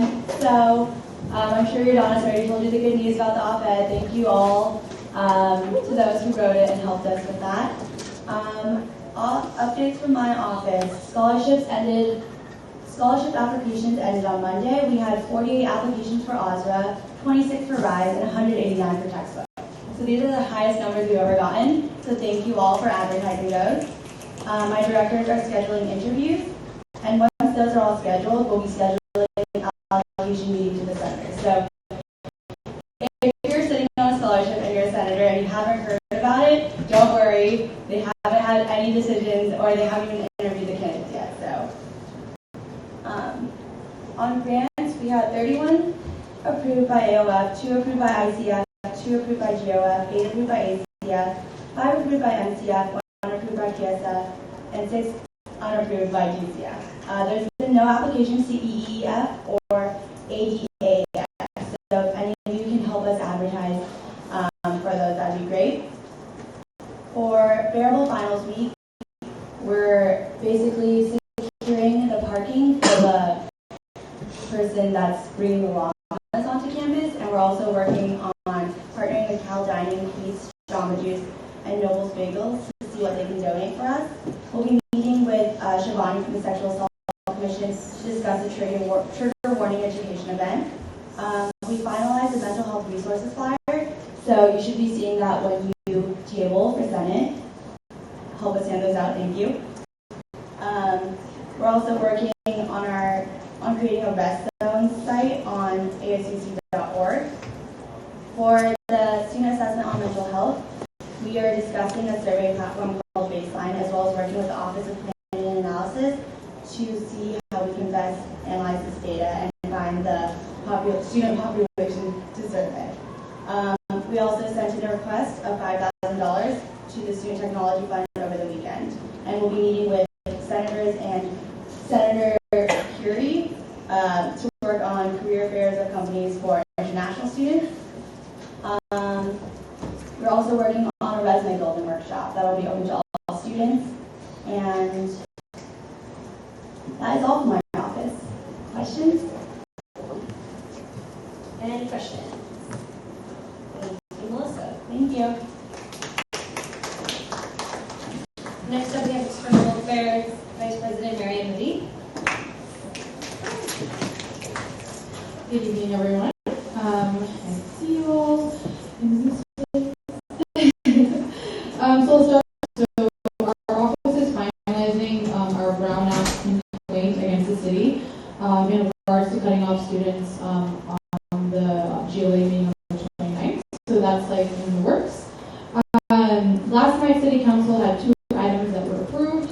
First was the Costa-Hawkins Banned Vacancy Rent Control Act, which was something that our office supported, a bill which is also including the bill that we all passed in Senate, or that you all passed in Senate last week. And the second was a green affordable housing package, and so this was sent to the Planning Commission, a commission that we will be in the next couple of weeks as well. Other items that we were pushing for were sent to meetings later in November, so we will will be going back to discuss those with the city when the time comes. On November 10th, we will be having the minimum wage bill that was pushed will be discussed in City Council, and so we have been starting to have our rough organizing. We've got that going on, but tonight we'll be launching, launching the Facebook page and whatnot to have students come out and contacting all the relevant student groups. It's really important that we have a large presence there as well. In terms of this federal advocacy, so as you all know, last week we sent one of our office members with the UCSA president. This week is still happening. Sorry, I always think of Senate at the end of the week. This week, not last week. So they went on a federal advocacy trip. And there's a few updates with that. So the students fought hard for the governor's signature on SB 1210, the Dream Loan Program. President Napolitano shared with us that she has decided to fully fund all aspects of the Dream Loan Program for all campuses. So the total contributions from the state and the university will be $5 million to start the revolving loan fund. I can you all on that if you want more detailed information. Okay. And secondly, President Napolitano has also sent a letter to UCSA president indicating that UCOP is prepared to fund UCSA's federal advocacy efforts that we've been lobbying for. So that's kind of in response to building our program over the past 2 years, demonstrating our ability for effective advocacy and whatnot. So that's really good. and finally, after much urging from UCSA, the Assembly Select Committee on Campus Climate Chair today emailed UCSA letting us know that they will be holding a hearing focused on campus housing and food insecurity. So as you all know, this is a great movement that students have been working on. It's a really great step for you all. So those are just some updates from on the state level and UCSA. And then finally, last update on SOC. It's next weekend, or this weekend, sorry. Next weekend. This is all mixed up in my head right now. Anyways, so, SOC is coming up. We've all been doing a lot of work on it. Just a real quick shout out again to Ish, because he's really been holding down a lot of logistics. Just FYI, Ish and Joe Bell stayed here till 8 in the morning or stuff. It was really late, really unreasonable. Working on the logistics for workshop and really everything. So yeah, so just a big round of applause for them. Really excited about the conference. If you have any other questions in regards to it, I think by now all of the information regarding the delegation, the performances, the caucus leaders, everything has been sent out in terms of acceptances. So if you have any other questions in regards to that, please contact me. I will be here, so you can come directly to me, actually. That's pretty much it. Have a good night. Question? Senator Joe? For SOC, is there a place where all the workshops are listed, or is that only gone to the facility? Do you mean in terms before people come, or to the conference? Is that what you're saying? Yeah. So we have all these. You want to talk about that?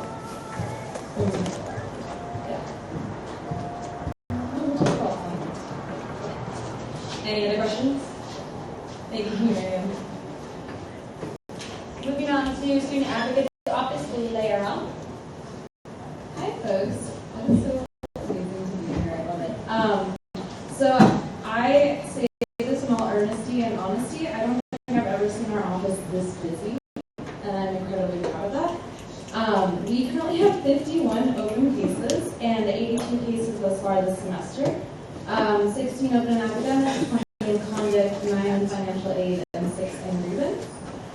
We have a lot of policy stuff either starting or ending or kind of still in the thought process, but I'm just going to highlight one per division to be mindful of time. For the academic division, we're working on our brief regarding testing procedures. This spills over from last year. We were working on organizing, you know, what are some unfair testing procedures, which students are sitting on the floor taking their exams, which students are taking their exams in the dark. So we are working on that brief, and we're excited to see where that goes. For conduct, we're just kind of thinking about the conduct procedure oversight as we come into the next semester and see what's going to be happening and kind of share our input and discontent with some of the cases that we see. For financial aid, they are working on the application process for RSSP to better support low-income students. It's something I've been talking about the last couple weeks in terms of ensuring that someone who's a low-income student and wants to live in the cheapest possible option isn't that place and the most expensive. And the grievance division just released their faculty sensitivity survey, which I don't think we posted on our Facebook yet, but once we do, I ask that you all please share it with your communities. We're trying to record and see where are the biggest pitfalls, what our students feeling like professors aren't really sensitive about, and what can we bring to relevant administrators to encourage them to start, training faculty to be more sensitive about. We're working on about like 117 other new projects, so I can talk about those offline. Just didn't want to take up too much time on projects. In terms of meetings, just a bunch of standing meetings this past week with Center for Student Conduct and the county hearing officer. Nothing new, nothing much to report back there. The coordinated community review team, aka formerly known as Title IX, complaint response subcommittee is meeting on Friday, so I'm co-chairing that and will be there. The implementation work group for the new sexual misconduct adjudication model met on Monday morning. I'm afraid it's going to be a while until we can start telling y'all concrete details about the model because we have a lot of answers or questions to answer at the UC campus, but I'm pushing to make sure that we can tell you all about it by the end of the semester because I think it's important that students know.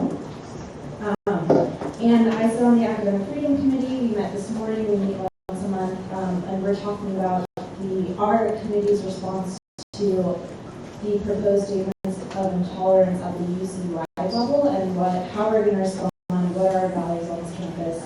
It's a very interesting discussion, and we're working on that draft right now. And finally, I've been pestering you all about this for a while, but my office released our public comment for the new sexual harassment policy. Thank you to everyone who signed on and supported it. It means a lot to our office. To those of you who haven't, if it's something that you don't understand, if you have any issues or concerns with our public comment, please do come talk to me. I especially encourage folks who had sexual violence prevention or safety as part of their platforms to really consider signing on. This is a great way. I mean, the work's done for you. All you have to do is sign on. We come through this policy very carefully. There are a lot of issues that we found, and we have strength in numbers. We have student input that UCOP gets, so I really encourage reps and senators to consider signing on. I know I said tonight's my cutoff. If you tomorrow morning tell me that you want to sign on, I won't say no. So yeah, so that's about it for my end. Happy to answer any questions. Thank you, Lynn. Is Miri here? Okay, so I'm going to have you, Election Special Chair, go real fast because she has a meeting at 9 p.m.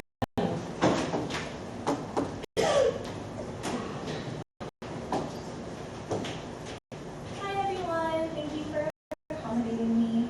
I just want to give a couple brief announcements. We passed Wednesday and we officially opened our application for the auditor, prosecutor, tech staff, and assistant care. The deadline was actually today, but we're going to postpone it for about a week and a half because we do have limited responses right now. So if you have anyone you think would be really great, the application's at tinyurl.com/electionscommittee@2015. Please let all of your friends know if you think they qualify. They all offer a stipend, which never hurts. And I think that'd be a really fun way for them to get involved with the ASUC if they aren't already. And even if they are, I'd be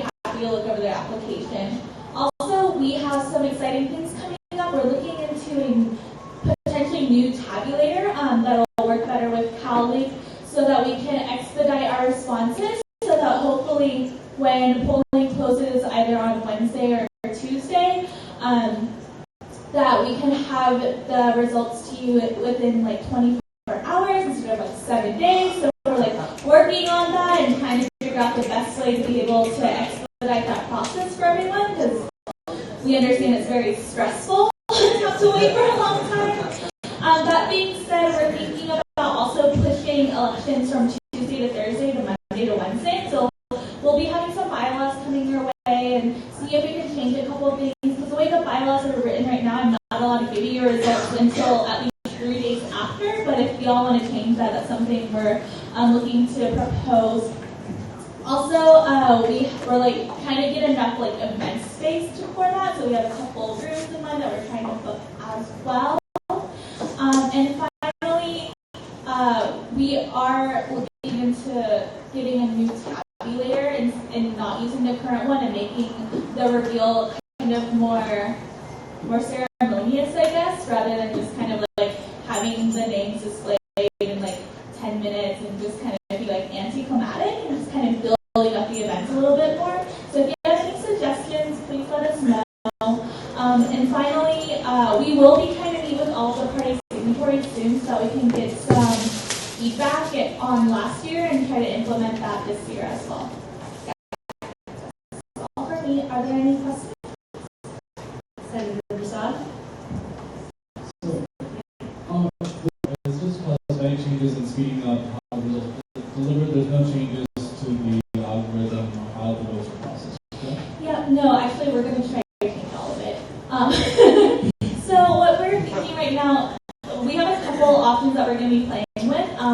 We're looking at possibly renting a tabulator that would work better with CalLink, or just really configuring the current one that we have right now. Because one of the reasons there's such a long delay is because we're having to export all this to a third party and then bring it back. And we're hoping to find something better that'll work with CalLink so that we can shorten that time frame to actually calculate that. Senator Smith? Yeah, so I talked about this at the GovCon retreat, but have you found ways to like help independent candidates who are possibly running?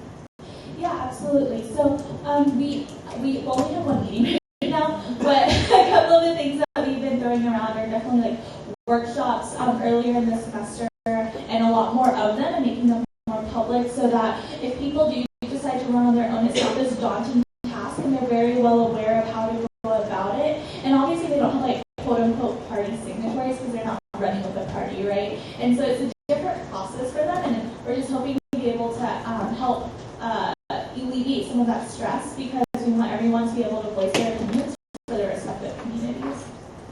Senator Morrow? Yeah, super quick question. You mentioned something about when the elections close on Tuesday or Wednesday. I didn't seem to recall last year election ended on a Thursday. Does that mean they're happening earlier this year? Yes, I said Wednesday or Thursday because right now in the bylaws it says elections will take place Tuesday and Thursday, 2 weeks after spring break, and we're potentially going to request a bylaw change to make that Monday to Wednesday, so that hopefully we can have results by Friday is our current timeline, but none of this is set in stone yet. This is something we're playing around with. Any other questions? Thank you, Mary. Thank you. Moving back to executive officer reports, I will now be giving mine. So your dogs mentioned CAC6, so there was a subgroup that met to pretty much organize all of the proposals. It turned out that we had over $1.5 million requested to CAC6 for non-recurring, and just as a reminder, we can only allocate $500,000 for non-recurring. So we have not actually decided on any of the grants yet. We were simply just organizing it based on if they fit different criteria. Keep that number in mind.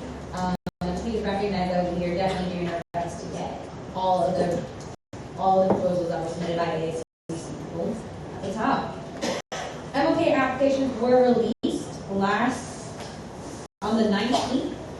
Those have been released. We sent them out to specific departments. I also personally reached out to CERF and the food pantry to suggest that they apply. If there are any other groups that you would like me to specifically reach out to, please let me know. This application, for clarification, is really catered towards larger student services organizations. It is not meant for an RSO to apply to. The way we're looking at this is when the space is built out, we will be allocating, say, 1,000 or 2,000 square feet that will be specifically for RSOs to apply for space, similar to how the third floor is allocated. So if they were to apply, I mean, they can to this application, but recognize that these are for larger organizations that also have to cover the cost of maintenance fees. And let me know if you have questions about that. The next meeting will be on November 23rd, so it's a good month away because we are waiting for the applications to close. Application deadline is November 19th. We had student union board meeting today from 12 to 2. I cannot officially comment on some of the things that happened in the board, but that information will be going public tomorrow, and I will give you all of that information and comments and concerns that I have the following Wednesday, or if I see you anytime in the next week after tomorrow. Building opening problems. Okay, so you all have gotten emails from me every now and then about things that are going on with the ASUC. You heard from Susie that we are doing as much as we can to fix all the problems going on. Some of the things that stand out to me, and I really need your help as senators, is the ASUC lounge. The ASUC lounge is meant for the ASUC, not for your friends, for study groups, and not for strangers to be coming in. The first, second, and third floor of this building, as well as the basement, is meant for student organizations and students. The fourth and the fifth floor is meant for the ASUC and its staff members. If you go to the lounge and you're not sure who they are, you can ask, what office are you a part of? And they will probably tell you they have no idea what you're asking, and then you can kick them out. Or you can ask me too. Trash. There's a lot of trash in all of the committee rooms, and I know it's all of you and your offices. There was chocolate all over a chair in room 540. I don't know how old you all are, but please clean up after yourself. Chocolate and wrappers all over the floor is not okay. It should not be up to the maintenance teams to be cleaning that up. You need to clean that up, and honestly, I've been walking around and cleaning it up, so it's not okay. Don't do that. If I find you, I will remove your access. In regards to access, I sign your forms as soon as you drop them off on the door. I pass them over to Secretariat or Administrative Office. Administrative Office then scans those to Lead Center, who then sends it to UCPD. I sign it pretty much the day you send it to me. I'm sorry, it's going to take another 7 to 10 days to process. It's out of my control. If you want to know where it is, make sure that Administrative Office scanned it right away. So that's one way you can expedite that process. The grand opening happened yesterday. It was really cool, very exciting.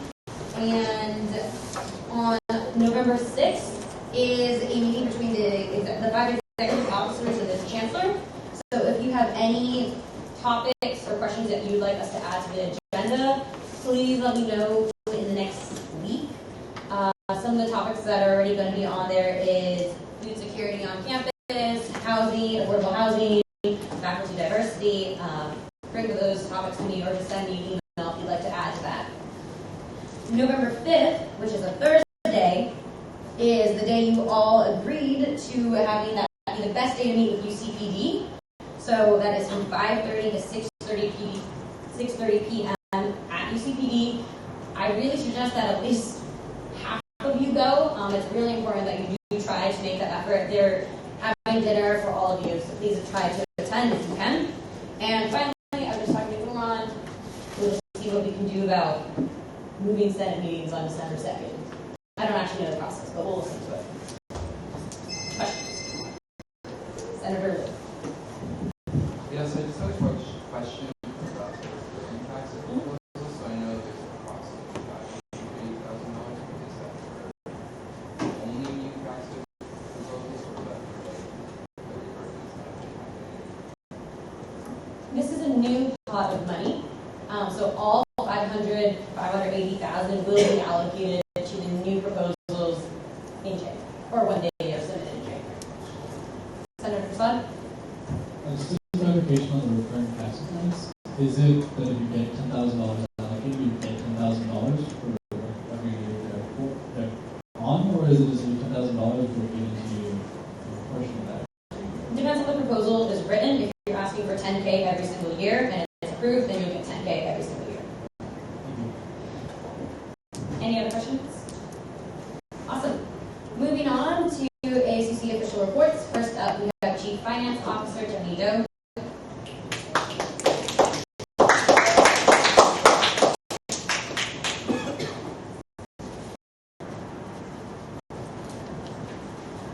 Good evening, everyone. I'm very comfortable. All right, so for my reports, the No Budget, No Pay Act, all the budget outline submissions have been recently uploaded. They're all for public view now. So that wraps up the No Budget, No Pay Act. I did have to talk with the Attorney General. Over the next few weeks, we'll be assessing how we can improve facilitation of the whole process moving forward. Next, I have been working on providing accounting resources on the ASUC website. Namely, I'm currently constructing a budget template for all student organizations and groups on campus to use, just as a resource for them, so we can, once we read these budget outlines or reports, it's really easy and we don't get lost in translation. In addition to that, I will offer resources and information on how student organizations and groups can improve their internal controls, namely with financial statements, monitoring and tracking their expenses, and making sure that they have reports just as a good practice. And of course, that will encapsulate accounting principles and standards as well. Also, for the ACC website, I have worked with the web secretary. We have updated some of the information. So if anyone in particular ever has any questions about ACC funding, please refer them to the acc.org/funding. There they will find different funding opportunities, the different bylaws, finance codes. It will all be consolidated at various sites. I also recently included AAP grants, so they will in regards to fiscal notes, I am coming close to finishing up the completion, and we'll bring it to the attention of GovCom so we can help provide any feedback on how we want to structure those fiscal notes to be. And lastly, I've been brainstorming on the festival. This is kind of like a project I wanted to do. Specifically, I want to showcase like some of the talent that the numerous student organizations on this campus, like what they're about to offer. But then again, that's really small production of what Questions? Senator Tran? You know how you're working on helping out student workers with budget? Is the Lead Center? It sounds like the Lead Center has a lot of like direct contacts with student organizations. Sure, definitely. Great question. So my intention was to pretty much draft the budget outline and all those information, and then I'll communicate that with each individual student advisor in the Lead Center. And that way I can also ask them to help me communicate and mention those very same resources to the student organizations and groups. But ultimately, this is just a resource. They're not in any way obligated to use them. I just want to put out there in case it's yours. Senator Bates? When you say you were, what was the last thing you said? Can you just repeat that? The very last item. Yes, so then I've been brainstorming on how I want to construct like this festival week project. So like on the top of my head right now, I'm thinking like we have dance performance groups, like multicultural groups, showcase and inform the student population of what it is that they can do, and we can like incorporate and generate economic activity that we can sell food, what they want to charge for doing dance performance, things along those lines. It's still in the making. Are you like ready to go? Not yet. Oh. So yeah. You part of that brainstorming is trying to identify who I can collaborate with. Thank you. Senator Cho? Hi, Jackie. Thanks for coming in. I don't know if this is under you or maybe under CEO or I don't really know. But is there any way to, like, on the website you mentioned like adding tools? And is there any way that we can advertise like services or services, ASUC program services for ASUC clubs? That's just something I thought of as you stood up there and did. Yeah, definitely. That's something that I and the website secretary come up with. We just need to draft like a summary or like one page on what it is that these programs actually do. So when students have a question, we can just refer to that. Hey, I didn't know these services were available. And I appreciate the work that CFO is taking on, but it is the jobs of CTO, CCO, web secretary, as well as the administrative office to be working on helping develop the website and add on anything that's missing. So it's also pretty good, but also don't want to give CFO a totally different job.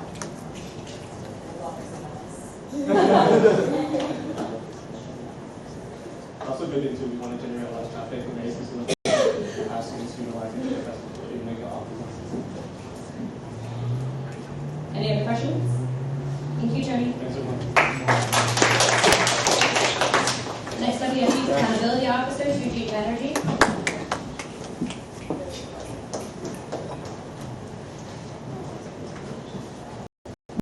Hi. So, Senators, thank you all for submitting your reports on time. Everyone submitted a report. Awesome job. I know. We just missed a report for the Attorney General, and we only have a few more Senate meetings in the year, so not in the semester, so not too many more reports to go. Question. Thank you. Okay, one thing though, I'd like to invite CPO Patel to the stage, please. He's going to make a special appearance.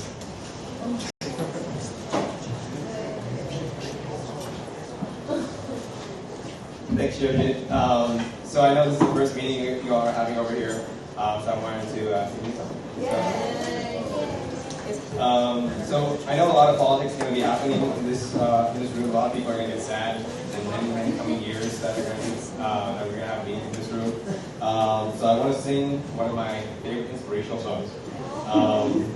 So I've asked you folks to join me in singing or blessing our new space by singing the chorus of Lean On Me.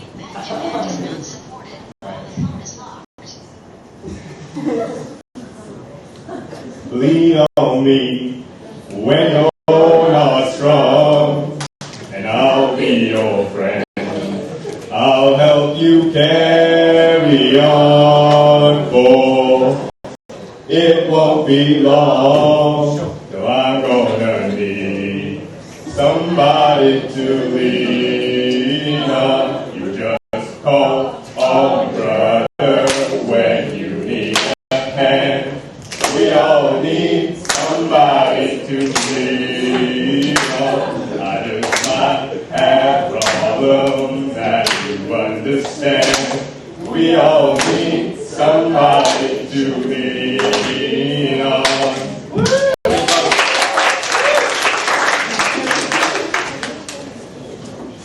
Moving on to Senate committee reports. First up, we have Governance and Internal Affairs Committee Chair Morrow. Hello, everybody. So we had a super short governance committee, like the first one ever. So that was fun. We didn't go until 1 a.m. The only thing that really happened this week, Senator Chang's bill for the International Students Committee got tabled indefinitely in committee. And then just a reminder that this week on the consent calendar are the nominations for Judicial Council. And there's a list out there, so yeah. Next up, we have External and University Affairs Committee Banks. Mr. Banks. Hey y'all. So all the things you see was two extra. We just wanted to give y'all, since it was like big on the floor, talk to y'all about Dr. Carmen real quick. So we made it, we pushed it to be more transparent in the process so that we can accommodate and consider everybody's like emotions and communities and accommodate everyone. So So yeah, we did that and made the language more accessible and more comfortable for everybody. So now everybody feels safe in our communities, and I hope that y'all all look at it and like it too. So yeah. Next up, we have Finance Committee Chair Dean. Hi all, just one update, we passed SR 22, the ASUC, the Enterprise and Strategic Planning Committee, bill to vote on the financing. We have no public comment on the consent calendar. Moving on to the consent calendar, are there any items that need to be pulled?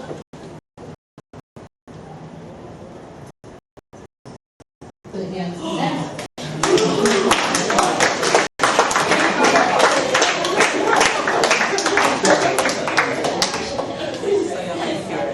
There is no immediate consideration. Moving on to new business, FR10 will be going to BICOM. SR29, a resolution in support of undergraduate voting holiday, will be going to XCOM. SR30, in support of greater space allocation for the Educational Opportunity Program and Undocumented Student Program, will be going to XCOM as well. Moving on to announcements, we will start with Senator Morrow today. Okay, so first, for those of you who are in the room for the judicial council nominees who might not fully understand what just happened, you all just got approved. So, swear it out. Additionally, wanted to talk about the Cal Athletics thing that's been coming in here. That was interesting. The individuals that they sent from their office, and some of those were not necessarily the people who should be coming in to talk about attracting to students and whatnot, which is especially questionable when they're saying they want to take over one of the entire Section R from that and use that to sell tickets for alumni. So just understand fully what they were trying to hit at there. I will be keeping you in contact more with, I'll try to reach out to people who really are in charge of student life at games. And then finally, speaking of student life, this Saturday we play USC, beat the Trojans. Right on. New game, but before then, I heard y'all come right out there on Lower Sproul. Starting at 10 o'clock, it's going to be the Huddle California Football Fest. So I think it's the final name of it. It's a thing being done in collaboration between myself, ASUC President Jen, ASUC Student Union, the Lead Center, ASUC Superb, Cal Greeks, I'm missing some other big ones, RHA, Chartwell's, Party Safe at Cal. So the whole idea is, it's Halloween, it's a big game, but we want to have a place where people can come have fun in a safe environment. There'll be free meals, not just free food, but meals for the first 400 people I think we were able to get, courtesy of True Blue Burgers and Pepsi, and the Lead Center's help thing. So come up to that. We're going to have a DJ. We're going to have student performing groups. There might be, it's still being determined, a celebrity guest appearance, an Instagram sensation. So we'll see if that happens. But yeah, come out yourselves, not just yourselves. All y'all have communities between the 20 of us. We can really reach out.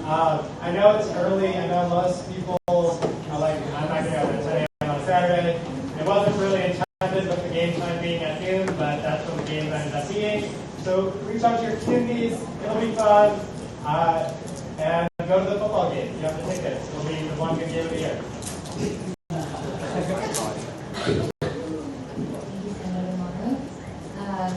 So I had an early morning meeting with the executive vice chancellor provost today. We're still talking about the inequalities in gender. This is the second meeting that we had with him. He was much more receptive, but still very adamant on his decision making. So the next meeting that we'll be having with him in a couple weeks, we'll be discussing budget cuts when centers and programs are moved within vice chancellor offices. So if you have any information on that, you can send it forward. But I'm hoping for the best. We actually proposed an upgrade instead of a downgrade today. It's really cool. the folks that I'm organizing, like, they're super awesome, the faculty, professors, and graduate students, and so we're actually trying to make the venture into an institute instead, and it could be a thing, so look out for it. Thanks, everybody. Hi, so a couple of announcements. As Leah already touched on, her and the rest of SAO did an amazing job on providing comments on the new sexual violence and sexual harassment policies. So given that some of us ran on platforms relating to sexual violence and safety, and all of us agreed to an advocacy agenda that prioritizes safety for our students on this campus, I would really love it if all of you can take a look at their comments and have to ask questions and consider co-signing, because there really is strength in numbers. Other than that, I agree with them. Hi everyone. I guess the biggest update would be that the Art House campaign launched today. So thank you for came out. It was a really good turnout. It was really fun actually. And if you didn't notice on there is a fortune cookie and a Art House campaign sticker up in front of you. So please put that somewhere visible. I don't know if you want to like wear it on your shirt or something. I don't know. Publicize that, and then if you eat those fortune cookies, there's a tip on how to party safe inside. Just publicize that and be really cautious and really careful this weekend. And if you see something, anything, don't be afraid to see it. Yeah, mine says a voice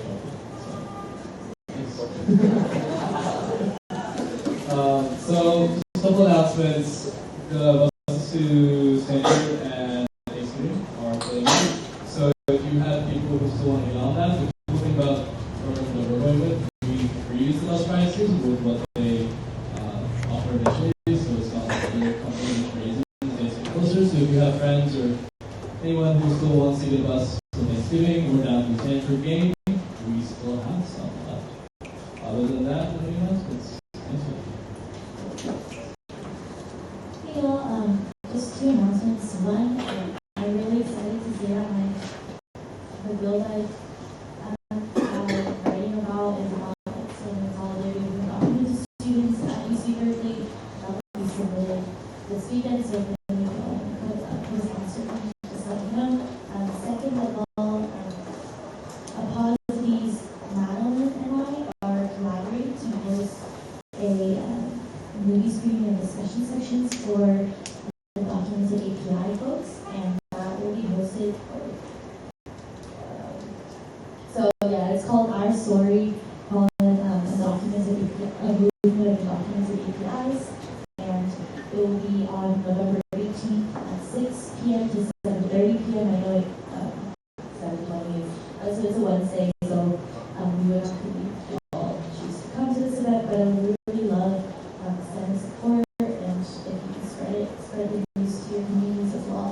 The location is to be determined, but technically this is a movie screening where we'll be watching a short documentary on documented APIs and our presence in the United States and this home in America, and just a discussion on what our movement is and what we can do forward to stand more solidarity at UC.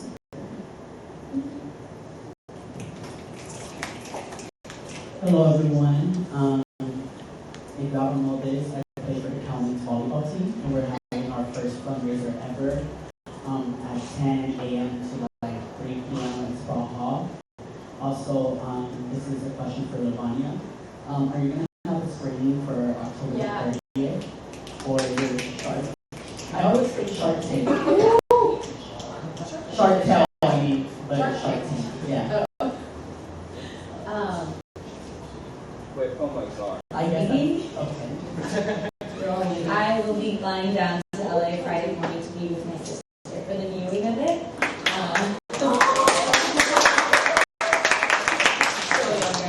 But I know your Donna wants to take one of these rooms and put it on a big screen. Okay, and so social number 2 is coming up soon, so. Okay? Oh yeah, I said that last. Okay, well, social number 2 is coming here. Thoughts, no thoughts, just like, woo! Yeah, so this is finally the week that I mentioned a few weeks ago. Yeah, so don't forget about it. Don't be that person that forgets. And then you have to say the letter grade or class and class. So with that, keep that in mind. Thanks. Hi everyone, just one really quickly. Our office, along with Power Club and the Mental Health Coalition, are hosting a campus-wide run. So it'll be really, really awesome. So y'all should get on board if you're interested.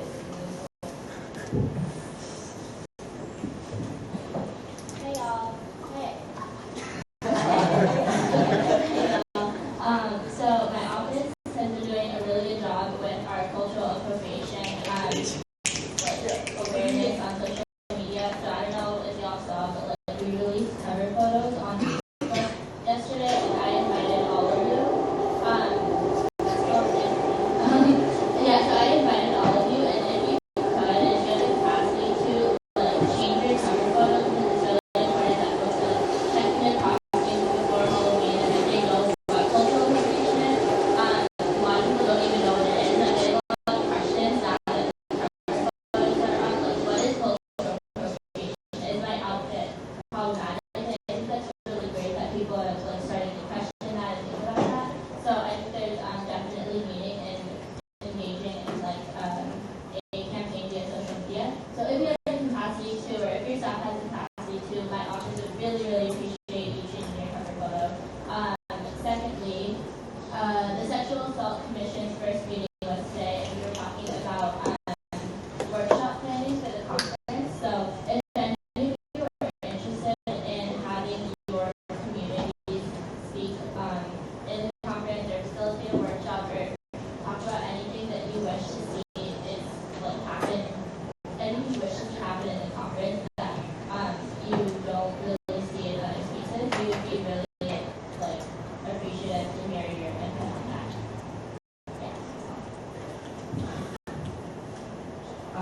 So just before I say this, I realized that the date and time of my event coincides with the UCPD meeting. So I'm not encouraging any of you to go to my event, but I just want you to know that my office has been building up to this for quite a while. It's the LGBTQ Green Social. No other events for one scam on the so starting out saying it's very exciting social media, so we're releasing something this week. I'm really excited because this is like a really unique event. Grant did it last year and it went really well. We're using it this year, the speakers panel. And we right now like speakers. Another thing, obviously Rachel mentioned our campaign notice today. I wanted to encourage you all to stay safe this weekend, seriously. It's really risk heavy. And just to go over, I think Rachel went over our house, like the basically the party safe rules from the bill. But if you go out and like you're at a party in a flat or an apartment or like a co-op or whatever, there should be sober monitors and bartenders. There should be accessible water, so accessible water you should be able to get without like there should be like real security, not just like just standing at the door, like higher security. And I think I see that in higher security. And the hard alcohol ban now applies to all parties, not just limited or open parties, also one-on-one spaces. So even if that opens up, like if you see hard alcohol anywhere in public spaces this weekend, like report it because the fines have been doubled for ISC. So that's $40 per member if they get caught doing one of these things. If you see something, please say something because it really, really matters.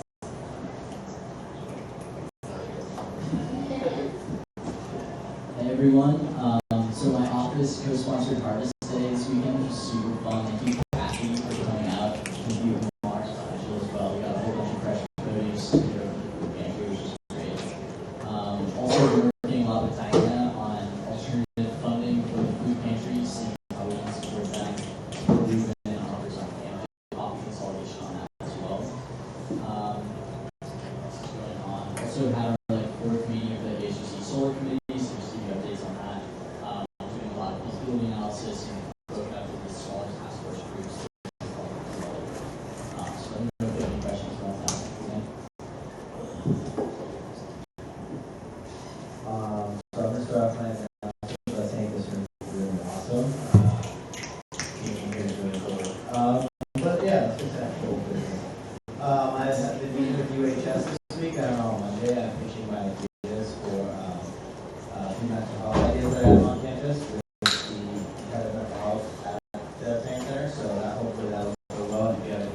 ideas or would like me to say anything in particular, let me know. HFAB, we went to the tank center today and it was really cool. Highly recommend everyone check out the massage chair. Definitely went to use it and it was really nice.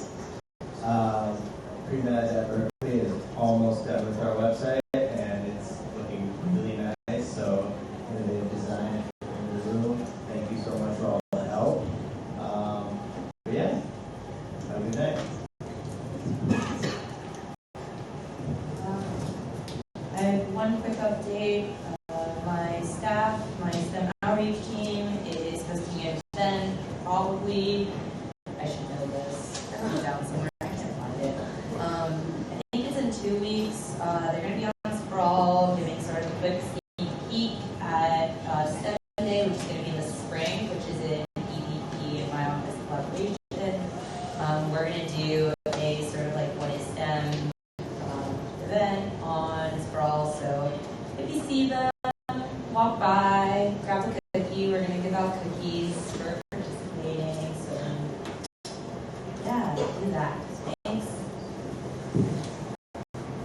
Hello, it's been a rough week, so I really want to thank everyone for reaching out and being there for me as a human instead of thunder. So a couple announcements. One big one happening nationally is the affirmative action, well, there's always been affirmative action case coming up to Supreme Court. The most recent one that's going to change a lot is the Fisher case at University of Texas. So we've had a couple of Pacific American offices on campus and on site, and it's free to talk about our support for affirmative action, including my Senate office, including APOSITY, which is the Asian Pacific American Youth Development, the Southeast Asian Student Coalition, and more folks in Oakland. So just you all updated on that, because I know affirmative action affects a lot of communities.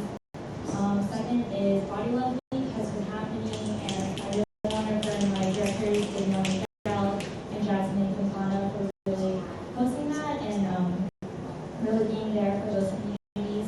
So 2 events are happening. And tomorrow is Disney Enchanted or Disenchanted. It's hosted by the Mixed Student Union. Gabby specifically. Awesome. So that's talking about the exotification of bodies, especially people of color.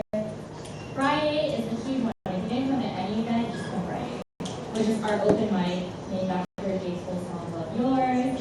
You know that song, then you know through. Actually, the Blue and Gold yearbook is coming on Friday's documenting event. They reached out. So if any of you all, I wanted to publicly say that, because if any of you all feel uncomfortable with that or sharing anything, then I can ask them to accommodate that. This is something they wanted to outreach with. That's cool. So a big event, November 21st, with Senator Banks and I have been helping plan with ethnic studies, is a Building Third World Multiracial Solidarity and Community Engagement Project. Got confirmed money, and so I wanted to say a little bit about the speakers coming up. So we have 4 strikers coming out, strikers from the Third World Liberation Front. So Lenata Warjack, Juanita Tamayo Lott, Douglas Daniels, and Jason Pereira. If you don't know what any of these people are, these people fought for like the MCC to be here. These people fought for like a lot of multicultural spaces. These people are the reason why I'm an Asian American Studies major. This is important to me. November 21st, please check it out and leave me recommend. Thank you.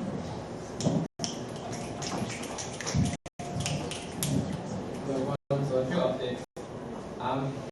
First of all, Thanksgiving is coming up. It's a major issue for science students. I'm going to where to go. So my office launched the Thanksgiving exchange program. Basically, if you know anyone who willing to host international students around the Bay Area, or you know international students or friends that wanted to be part of this American culture, then reach out to find the Facebook page, I guess, and fill out the form, and then we'll try our best to match up people with hosts. We have a lot more people who are interested in being hosted than hosts right now, so we're trying to reach out to like student parents downtown Berkeley or like around Berkeley area, so we're trying to have as many people as possible. And then secondly, tomorrow morning, meeting up with Alicia, Sid, and Melissa to talk about the sanitary fair, so that's super exciting. And then awkwardly, ECPD's event and Zoe's event is actually one of my sponsored events too, so it's happening next Thursday. It would be for EAU Net Market, so it usually happens every semester. It's really big, so come to those events first and then come check out our events and buy some food from EAU Net Market. This year we have 19 clubs from East Asian Union to sell food on campus. It's a really big fundraiser for that community specifically. And then last but not least, I'm super excited for the Lord Cops to come on campus December 2nd. So my office is also working on this series as well. For next semester, we're trying to invite someone else to come on campus to talk about climate, and we're super excited for that. And we have updates on that, like what we can't do yet. So, but we're part of the committee to like try to help with the organizing this event. So, yeah, that's it for me. Hi everyone, so I have 3 announcements. My office is looking into bringing back the education-based summit. So if folks are familiar with that, like please come and let me know because I wasn't there or I wasn't too familiar with it back then because it's kind of been an on and off event and we're trying to bring that back. Second thing, wellness committee. So the positions that are open, the student positions, wellness coordinator and wellness outreach will be posted soon. So reach out to Sheena and I if you have questions about that. I know Madison is coming in to send it next week. She'll give an update on what we're doing. So just like looking at the proposal process and what we're going to do around that. And the last thing is the flyers that you saw passed around that says How Community. So 2 of my roommates are in OPD, Omega Phi Beta, sorry. And so they would really appreciate if you all could come out or like ask your friends to come out to this. It's like also a like it's like I think it's the same time as it is. Oh yeah, it is. Sorry. But you can come to both. So they have free food. Lots of different people from different communities are coming out. Like it looks like Bridget, Rasa, different other multicultural like groups are coming out too. So consider. Yeah, so it's been a very exciting week. My new policy on computer was passed yesterday, so that was great. I'm glad they have their new policy. First of all, thank you all for just passing the work bill. It means a lot to a lot of the people who have been working on this campaign and just all the workers themselves. My mentorship program launched last week, and we have 30 participants in the program. And also this Monday, my community voted on a new space that has been in the works for 3 years. So it's a very exciting time for my community this year. So those are things on my efforts. Hello, so not that much going on, but we're having a transportation town hall tomorrow here at 8:30 p.m. So it'd be cool if anyone's free to come to that. Besides that, just have fun, safe weekend. Hey y'all, so just wanted to piggyback what Kathy said. Cultural conference. It's like really important, like y'all, like to come out or like just show like some type of support because like TWF, and y'all know that they try to ask me online, but it's like we'll create the MCC, and these are some dope people that are coming to speak, and like folks have been working really hard, so just want to piggyback off that. And then Friday, Afro House is having a party. So come turn up with us at Afro. Don't wear ridiculous costumes. Also, our office, to piggyback off what Jason said, if folks want to come to my house, they can. Every year, folks come to my house and just like really thing. But specifically, my office is hosting Thanksgiving dinner for folks that can't make it home, can't afford it, don't want to go home, whatever. So anybody's welcome to that, and if you want to throw funding our way, it better be dope. So you can make as much food as possible. if not, we're working on our budget, and I'm happy. Y'all do good things. Bye. So raise your hand if you can attend the event with UCCD on Thursday from 5:30 to 6:30 on November 5th. Okay. So I'm just gonna tentatively hold you all to that because if nobody shows up to that event, it's gonna look very, very bad on the ASUC. So let's just have at least a couple of people. Awesome. So I won't cancel that. Great. Moving on to roll call or Senator Wilmar. Here. Sumaya D. Here. Sheena Paul. Here. Rachel Schuster. Here. Karthik Prasad. Here. Grace Kojam Kim. Cosimo Salinas. Here. Benedict Gavin. Here. Alicia Lau. Present. Anshul Chugg. Present. Zoe Bruce. Here. Wes Adrianson. Here. Senior Rashidi. Here. Ria Chugg. Here. Kathy Tran. Here. Jason Tain. Here. Diana Nguyen. Here. Zuri Vicente.